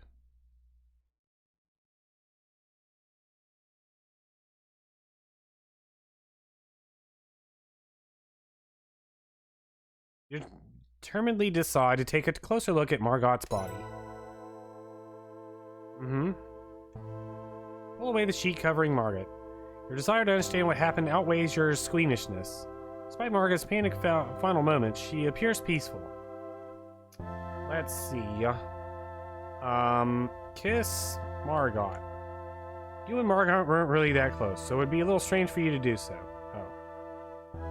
Vomit everywhere. Am I liking this so far? It's been quite the adventure. Have you played this? It's a typing game. I say typing game. Oh, you have. I'm using a guide, but I'm also typing random things just to see if anything happens. Because the guide, of course, is very specific to what's going on. But also,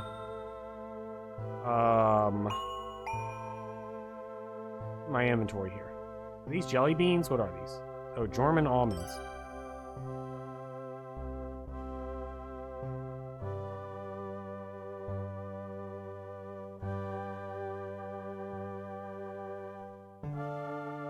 Low duck whistle.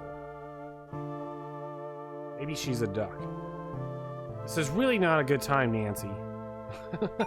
Oh, my character's name is Nancy. I was trying to figure that out earlier. Nancy. Let's see.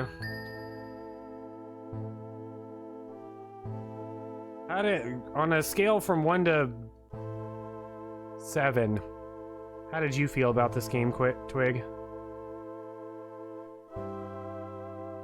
Examine body. Play varies that would warrant closer examination. Margaret is still wearing a plush blue bathrobe with its 2 pockets and matching sash. Her hair glistens even in the low light of the root cellar. 4.5. Dude, that's pretty good. It's not a 2.5. Her lips and skin, while still lovely, are starting to take on less than lovely hues. Examine skin. Intense scrutiny of Margaret's skin reveals no bruises or abrasions. We do find some rough, scaly areas on her hands and feet, darkened areas and red patchy lessons on her lower legs. I wonder if these skin problems have something to do with her aches and pains. She was having some aches and pains. They could have had less covers. Okay, hold on. Hold on. Twig. The reason I'm using a guide, so we started this last week, and I went through the tutorial, the chapter 1. It took us the whole session last time to go through chapter 1 because all we did was like open cupboard, look cupboard, examine cupboard, search cupboard, and I was like, you know what, I'm tired of this. So this week when we started, I was like, all right, I'm using a guide for this because I'm tired of typing open and look cupboard 100 times. every time anything happens. That is this game's one flaw so far. One flaw. Too much open cupboard, look cupboard, search cupboard, close cupboard, search under cupboard. One flaw. And the salt. I mean, some of the pixel things have been kind of wacky, but I'm glad like, if I was without a god, I'd probably be a little bit more rough about it. Examine hair. You're surprised to find the Margot's impeccably coiffed hair, citing some thinning areas and a few bald patches. Examine eyes. Margot's eyes are closed and shouldn't be disturbed. Besides, what would I do if I couldn't close them again? Man, that would be really... I also closed all the cupboards because I'm not a monster. Until today. Today we left them open. See, the other thing is I didn't want to leave any evidence that I had been anywhere.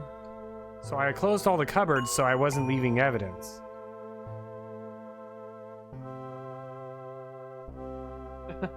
Because I didn't know if that mattered or not. Examine hands. Demonstrating Margot's skin reveals no bruises. Oh yeah, we already looked at. Examine nose. Upon closer inspection, Margot's nose appears inviolably poreless. Examine mouth. Closer inspection of Margot's lips reveal no additional information. But having drawn closer to her mouth to get a closer look, you do detect an unusual odor emanating from it. Sniff. Margot.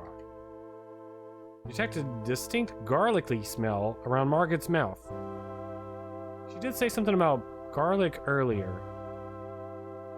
What was it she said? I don't remember what she said about garlic. That's strange. I remember seeing Margot eat any garlic. Come to think of it, Jack hasn't cooked us any meals using garlic. Come to think of it, I know that Margot doesn't eat garlic. She avoids it altogether. Yeah, I think she said she hated it. Uh-oh. What else smells like garlic? Uh-oh. Examine robe. Find a small silver key in one of Margot's pockets. Is arsenic? I have no idea. Examine. Take key. Take the key from Margot's pocket and put it in your own. Wonder what this opens. Examine.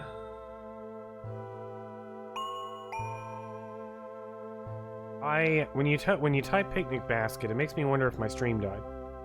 Is my stream dead?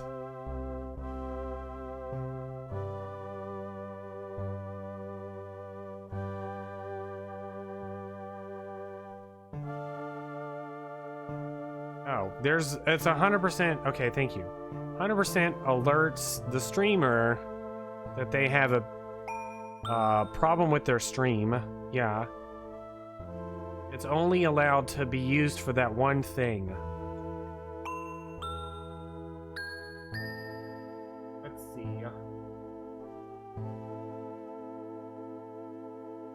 Examine pockets. Did I already do this? Didn't find anything else in Margot's pockets. Take hair. As for whispering an apology to Margot, you tuck a few strands of her hair from her head. I don't think I can make much use of this, but it might come in handy later. Especially if her death is suspicious. I already have a panic emote.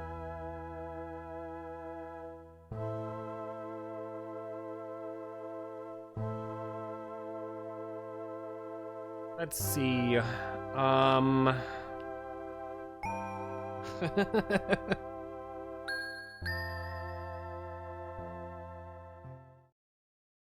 Carefully place the sheet covering Margot. Ah, there you go. That's a good panic emote.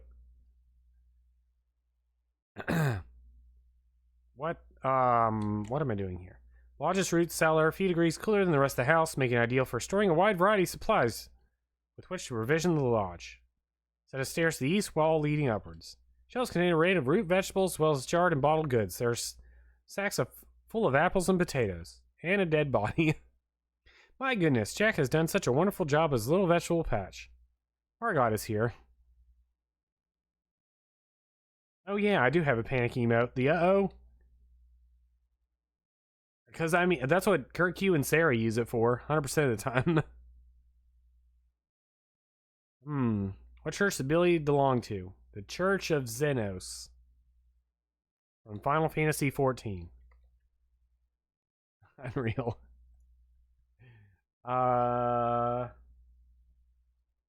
Take veggie table. What would Jack say if he caught you filling your pockets with vegetables of his labors? Oh. Church of Disc 2 cutscenes. Nope, that's Disc 1. According to Evan, Jack and Nathan will eventually be going to the train station. What if I can catch them and ask them a few questions before they head out? Let's see...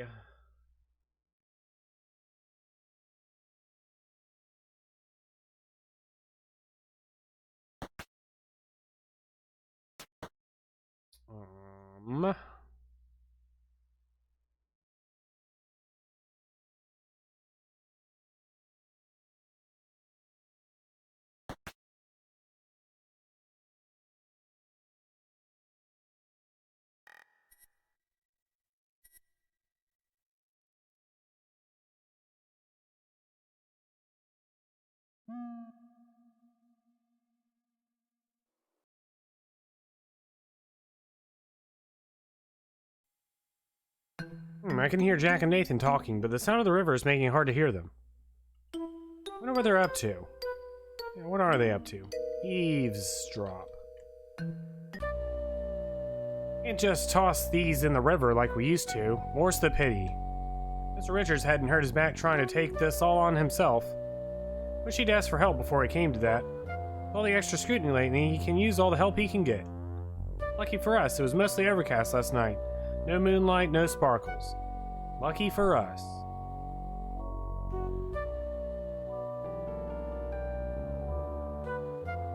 I think that's all for now. Good thing there were no big ones tonight. Agreed. Meet you in the carriage house. Yeah, I'll dump these in the smokehouse, as usual. See you soon. What?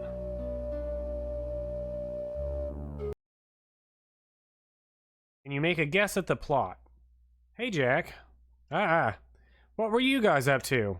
Me and Nat were just getting some fresh air. Really? I was getting samples from the riverbank this afternoon and it looked a lot like that. Found some interesting stuff. Oh yeah? Can I see? Of course. You show the samples you collected from the river to Jack. He scrutinizes them very closely. What do you think? Got yourself some white garnets for sure. Some pretty nice ones too. Yeah, white garnets. White garnets, are you sure? Definitely, but if you want a second opinion, I can take them to show Nathan and ask him for you. How about it? That's okay. I'll keep them for now. See yourself. Darn it, I missed talking to Nathan. I'll have to find him and question him before he leaves.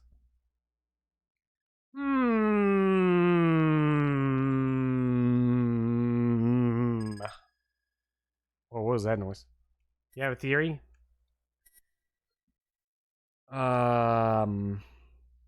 Is it about diamonds?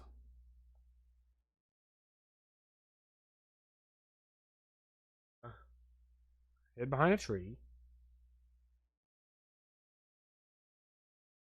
Theology. Sure do be in crimson. You have a good night, Miss Maple. Thanks, Jack. You too. Oh man, I'm gonna get stabbed. Uh-oh.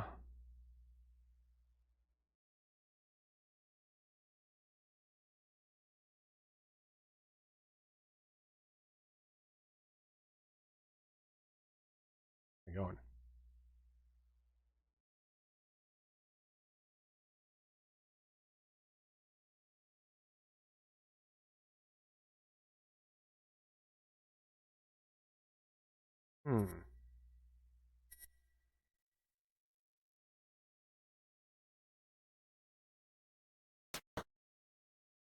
Ah, here's Nat.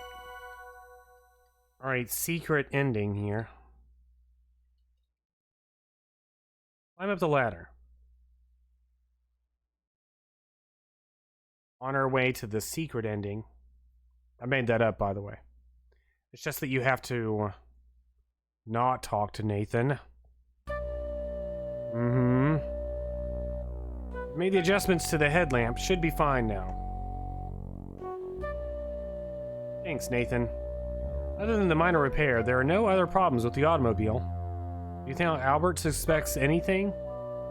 Who cares what he thinks? We've kept him here. He might be convinced to help us. That's what's important. Convinced, bribed, threatened, he'll be useful. I think so. He and I are meeting up in the boathouse to discuss his possible usefulness. Evan tried to make Albert go away earlier. It didn't work.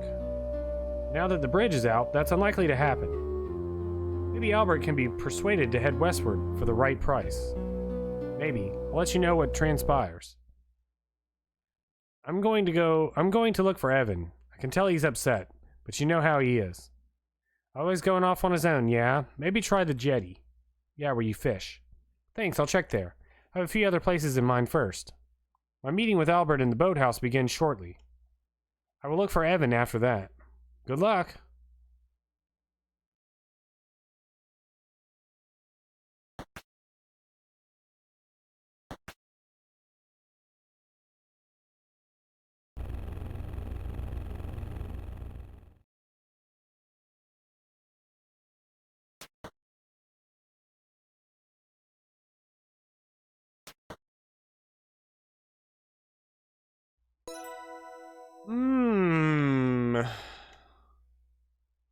Trivia 2.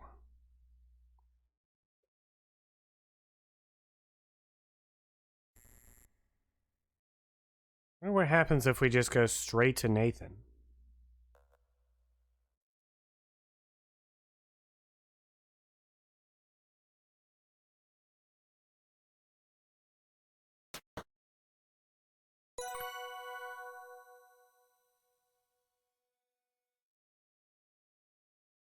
Evening, Nathan.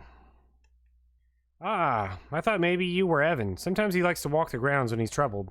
Wonder where he is now.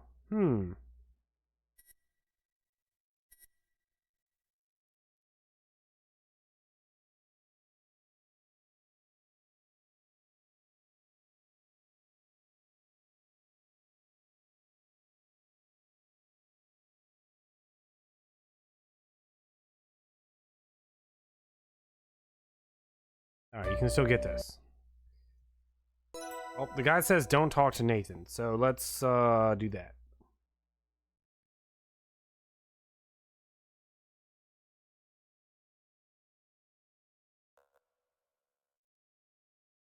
Climb ladder.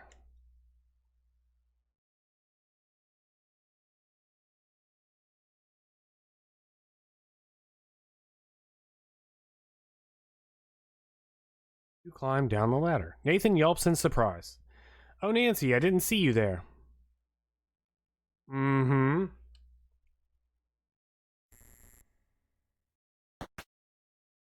open the carriage house door. Pardon me, Miss Maple. I'm expected elsewhere.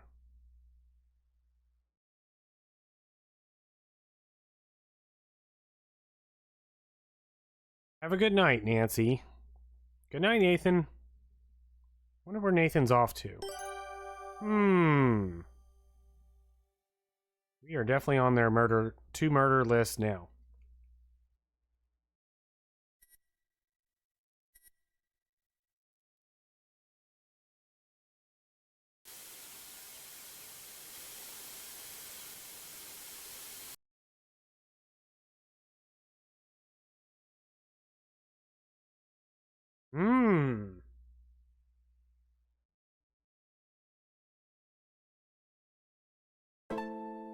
Ah, Mr. Richards, there you are. Mr. Richards? Evan doesn't acknowledge your presence. He looks lost in thought, maybe highly inebriated, possibly both. Mr. Richards, what are you doing here? Mr. Richards ignores you and continues drinking.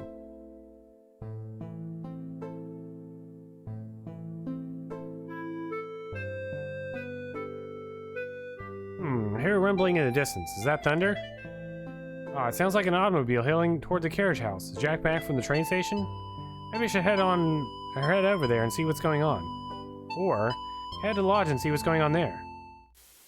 Or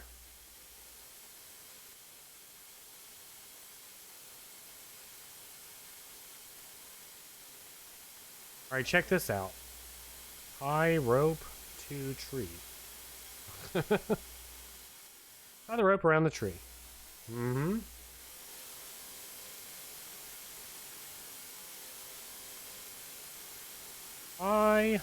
Oh my god, hold on. Tie rope to self. Do you see that bottle in the water? It's blinking. You tie the loose end of the rope around your waist. I'm not walking around with this rope tied around me.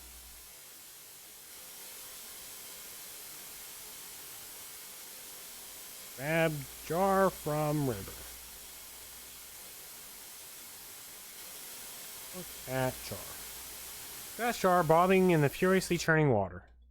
You just barely make out a flash of yellow inside the jar. Grab jar.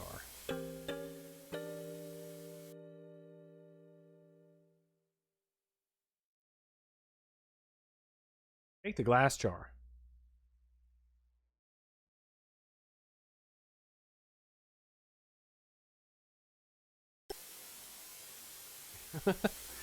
Check jar. Jar to chief in the raging river. Inside is a damp strip of flypaper. This looks like one of Jack's jam jars. Salmon jar. Closer inspection reveals a white powder residue at the bottom of the jar, a strip of damp flypaper inside the jar, and a small oily spot on the outside of the jar.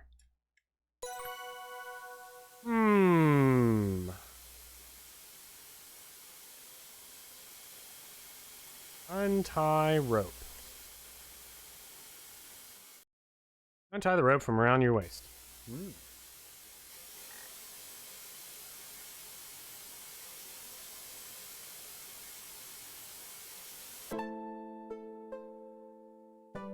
There's like... There's some spots on the ground.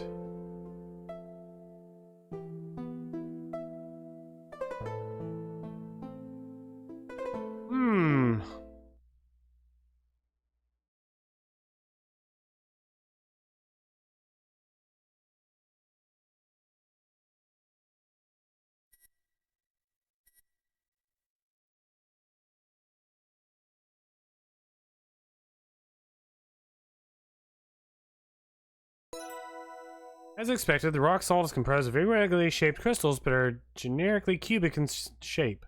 They are whitish and colorless. Some of the crystals appear irregularly shaped, more octahedral than cubic, but salt is fairly brittle and is water-soluble, so they can be just about any shape. Is this cocaine?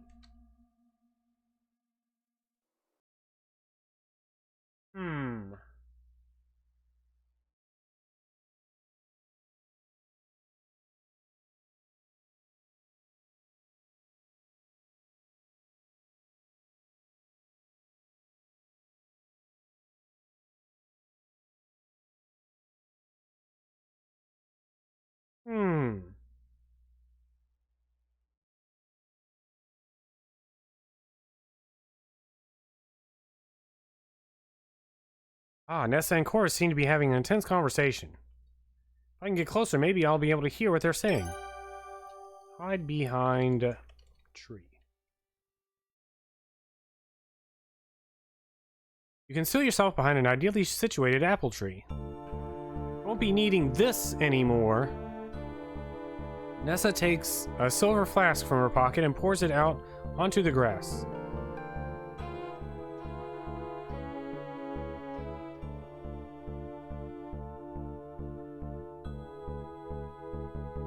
What's that? Water adulterated with poison. I soaked flypaper in a glass jar and poured the liquid into my silver flask. Tossed the jars over the waterfall, easy as pie. I didn't think it would be quite so effective. I was thinking it would be more gradual, less dramatic. The tart couldn't even die properly, but no matter. Could look suspicious and be investigated. What does it matter? There aren't any rangers around, or any other form of law in this godforsaken place. We don't want any more complications. This will all be over soon, but we'll need to be bold. Ready for the next step. Good. Crimson Diamond is actually these apples. What a strange conversation. Nessa mentioned tossing some jars into the river by the waterfall. The jar I recovered is probably one of those. Whoa.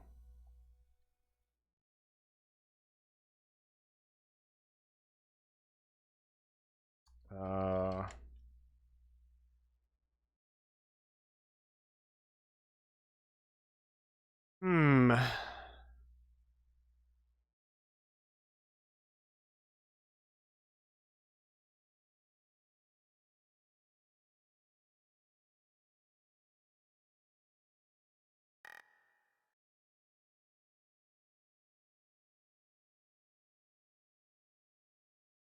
You hear voices near the doorway. I wonder what they're talking about. Eavesdrop. With the help of the drinking glass, you can hear a conversation behind the double door. Can't know why you're really here. Who knows what could happen? Of course. I understand the potential risk involved. I would be discreet in my investigation. Though I wonder if this is Carl.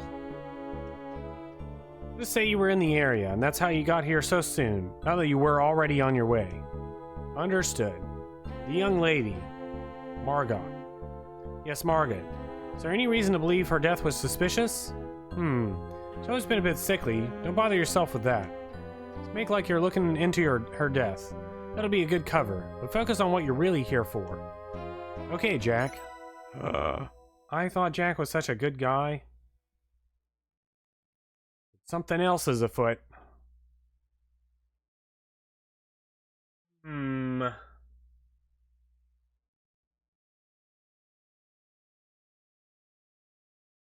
Was in the tutorial. Yeah.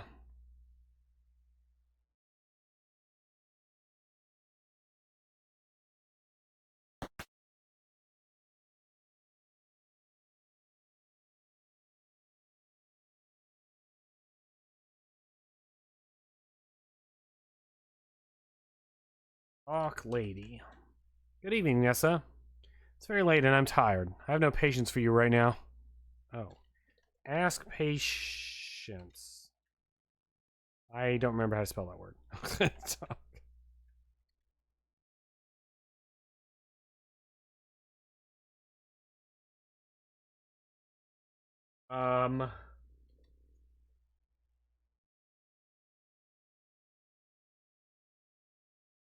Why are you asking me about that? What are you accusing me of?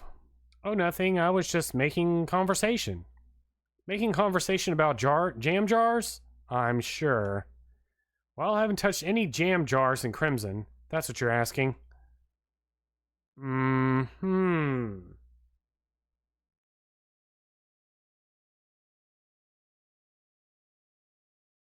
use doubt in this game.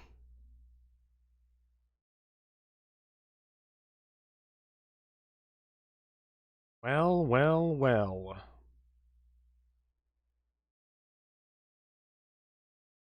Hello, Corvus. Ah. Miss Maple, please, isn't it past your bedtime? I have a lot of work still to do tonight. Please go away.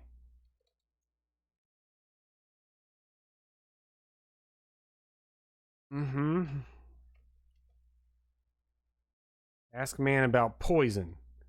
Arsenic is the mainstay of poisoners. There are plenty of criminal cases involving women doing away with their husbands for money. I'm not a criminal lawyer, so I don't have any direct experience with that.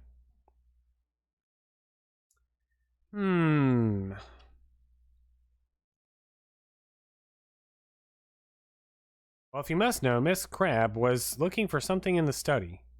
Before you ask, no, it is none of your business. Ah. Ah.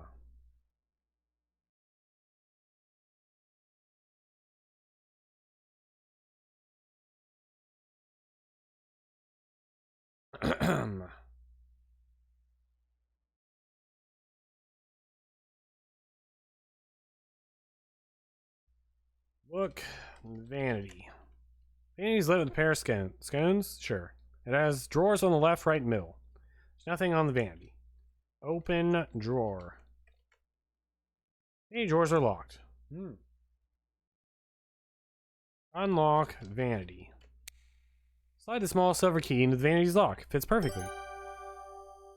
Open drawers.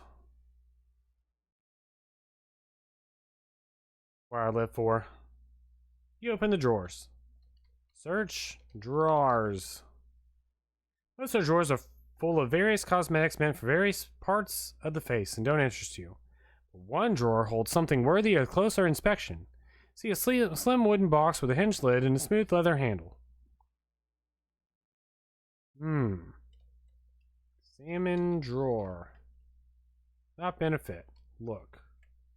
That's the inside of the vanity drawer. You can see a slim wooden kit. Ooh, is this what's his name's kit? Search.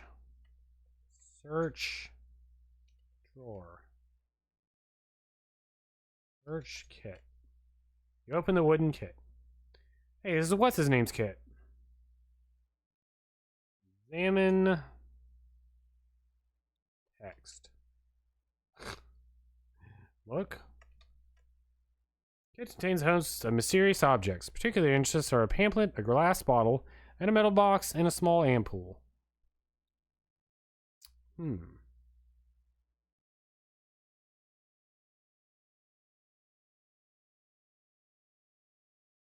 the aid of your lucky loop, you can read the minuscule print. This compound contains arsenic. Administration in excess may lead to nausea, seizures, and death. Do not exceed appropriate dosage. Arsenic? Oh dear. Oh dear.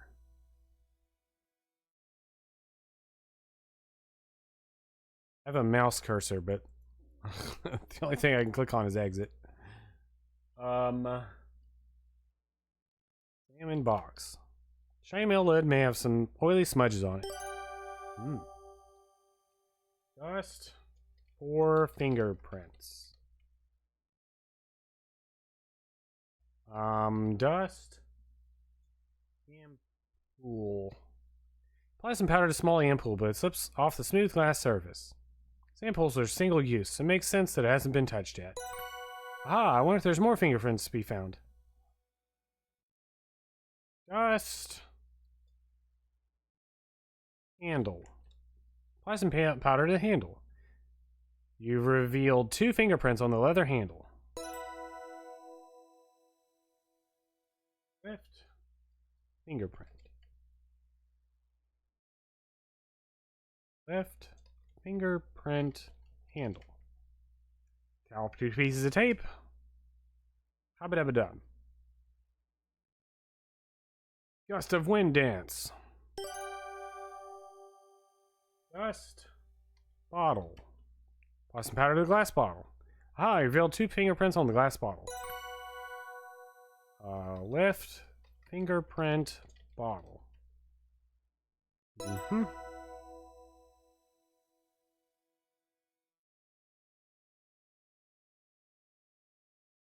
Xenogears. Legend of Dragoon. I'd like to replay that game, but I also need infinite time.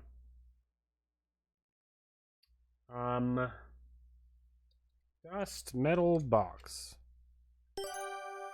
Ooh, fingerprints on the metal box. Lift, fingerprint, metal box. Box.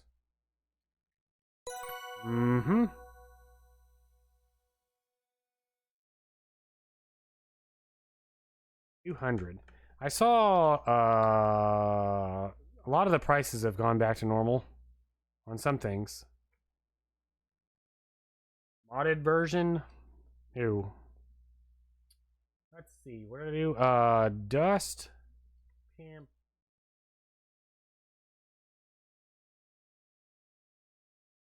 Aha, fingerprint.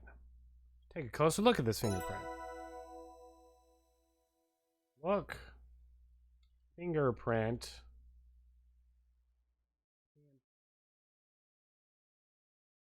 It's See one fingerprint, but identified, I need to take a closer look. Okay. Lift.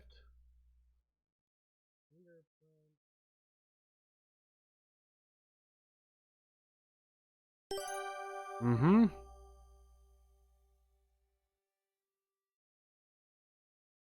Read pamphlet. Over the pamphlet reads, Elric's Magic Bullet. Kit prepared by W. Martindale, chemist. Uh-huh. Open pam.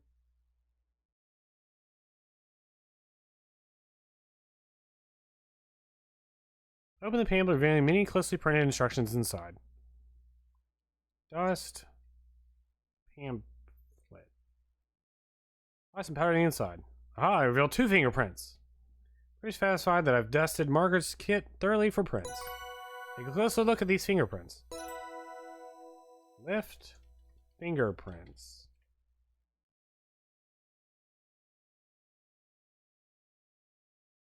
Pamphlet. Mm-hmm. Read pamphlet. Here the pamphlet has detailed instructions on how to administer the mysterious contents of the kit. The instructions are complicated, involving sterilizing water, dissolving the yellow crystals in caustic soda, methyl alcohol. Instructions go on to say that an assistant is required to help administer the injection correctly. Acidic solution ought to be injected deeply and slowly into each buttock. Ouch. I don't think I want to read any more. There's an extremely small paragraph at the bottom you can't quite make out.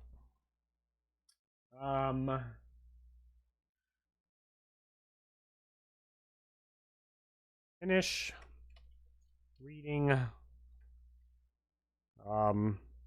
Leave pamphlet. Whoa. When did this appear? How long has that been there? Let's see.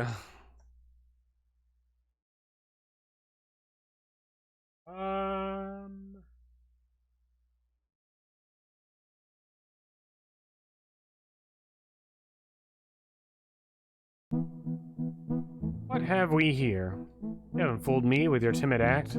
I'm on to you. If you dare follow me once I'm done here, you won't make it to your next destination. Consider yourself warned.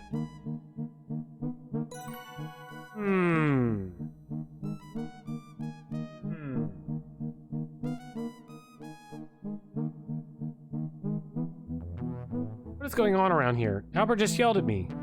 Kimmy is holding a large map. She looks a bit flustered. She seemed very upset about my map. I was just planning my next birding trip.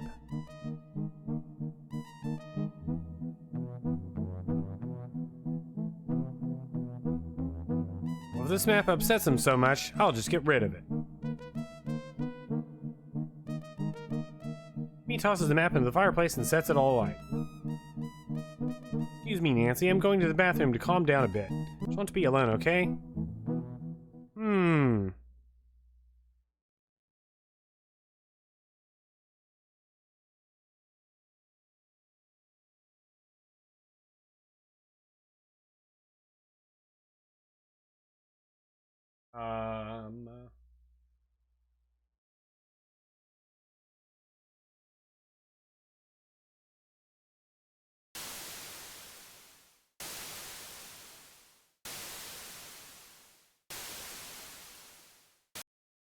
Fill the blue mug with water from the tap.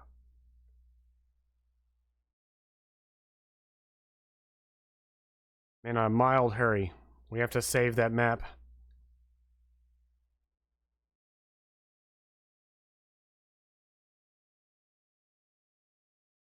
Pour the water onto the burning map.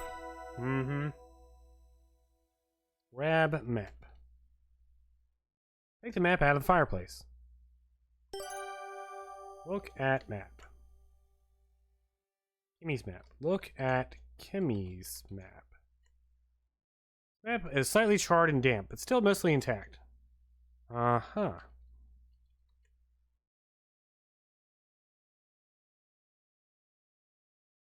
Circle location on the map. It's the Sioux Locks. Why would Albert be upset by a map with the Sulok circled? Beard rub.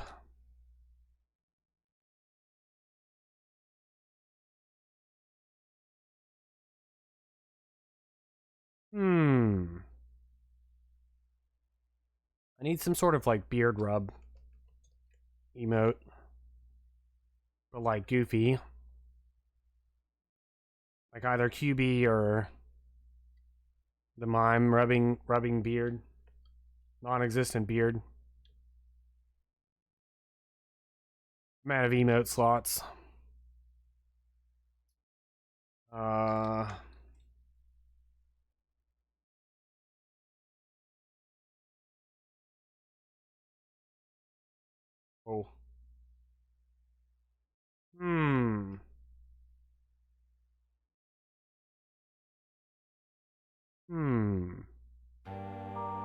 Wow, almost everyone's in the dining room already. Hopefully after this meeting, I'll have a chance to tell the ranger about my investigation into Margaret's murder. Ah, Nancy, there you are. We're about to get started. Where's Mr. Richards? Don't you worry, miss. Mr. Richards needs time to be alone with his thoughts. He'll probably be here in a bit. Man, I bet they either try to kill me or get me arrested. And where's never you mind, Nancy. This here's Ranger Murdoch. He was out on patrol by the train station. Lucky for us. Told him about poor Margaret. Said he wouldn't mind stopping by and filing a report. A report? Whatever for? She had a fit and died. Bury her and be done with her. Gives me the creeps having a dead body around. Sure nothing's amiss, but how could I turn down Jack's hospitality? I'll take a look, file a report to the death, and save old Dr. Travers a trip up here. What about the bridge explosion? Do you have any news about that? Bridge explosion? News doesn't travel very fast in these parts. I'm out in the bush most of the time. Of course, I was so distracted by Margaret's death that I completely forgot to mention the bridge to Ranger Murdoch. Anyway, I sent a telegraph to the closest town. Sure the appropriate authorities are handling it. I'm sure. Bears and raccoons are more my jurisdiction. Not much happens out this way. Tomorrow morning I'll take a look at Miss Margaret and be on my way. Sounds good. My, it's late. You must be bushed. I'll get you set up in the spare room upstairs. Are we done here? I'm dreadfully tired. I am tired as well. Nessa and Corvus leave the table, after exchanging what seems to be a series of impatient looks. Timmy falls soon after, seemingly unwilling to appear rude by leaving first. By the time Jack shows the ranger to the spare room, you realize a lot of time has passed and Mr. Richards still hasn't turned up. I should check up on Mr. Richards. Note: the text parser shortcut to refer to Ranger Murdoch is RR. Or man. Murdoch. Ranger.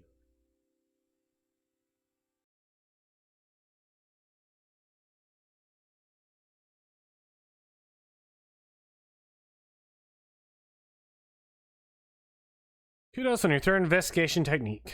Oh no, where's Mr. Richards? Uh-oh. Escalations.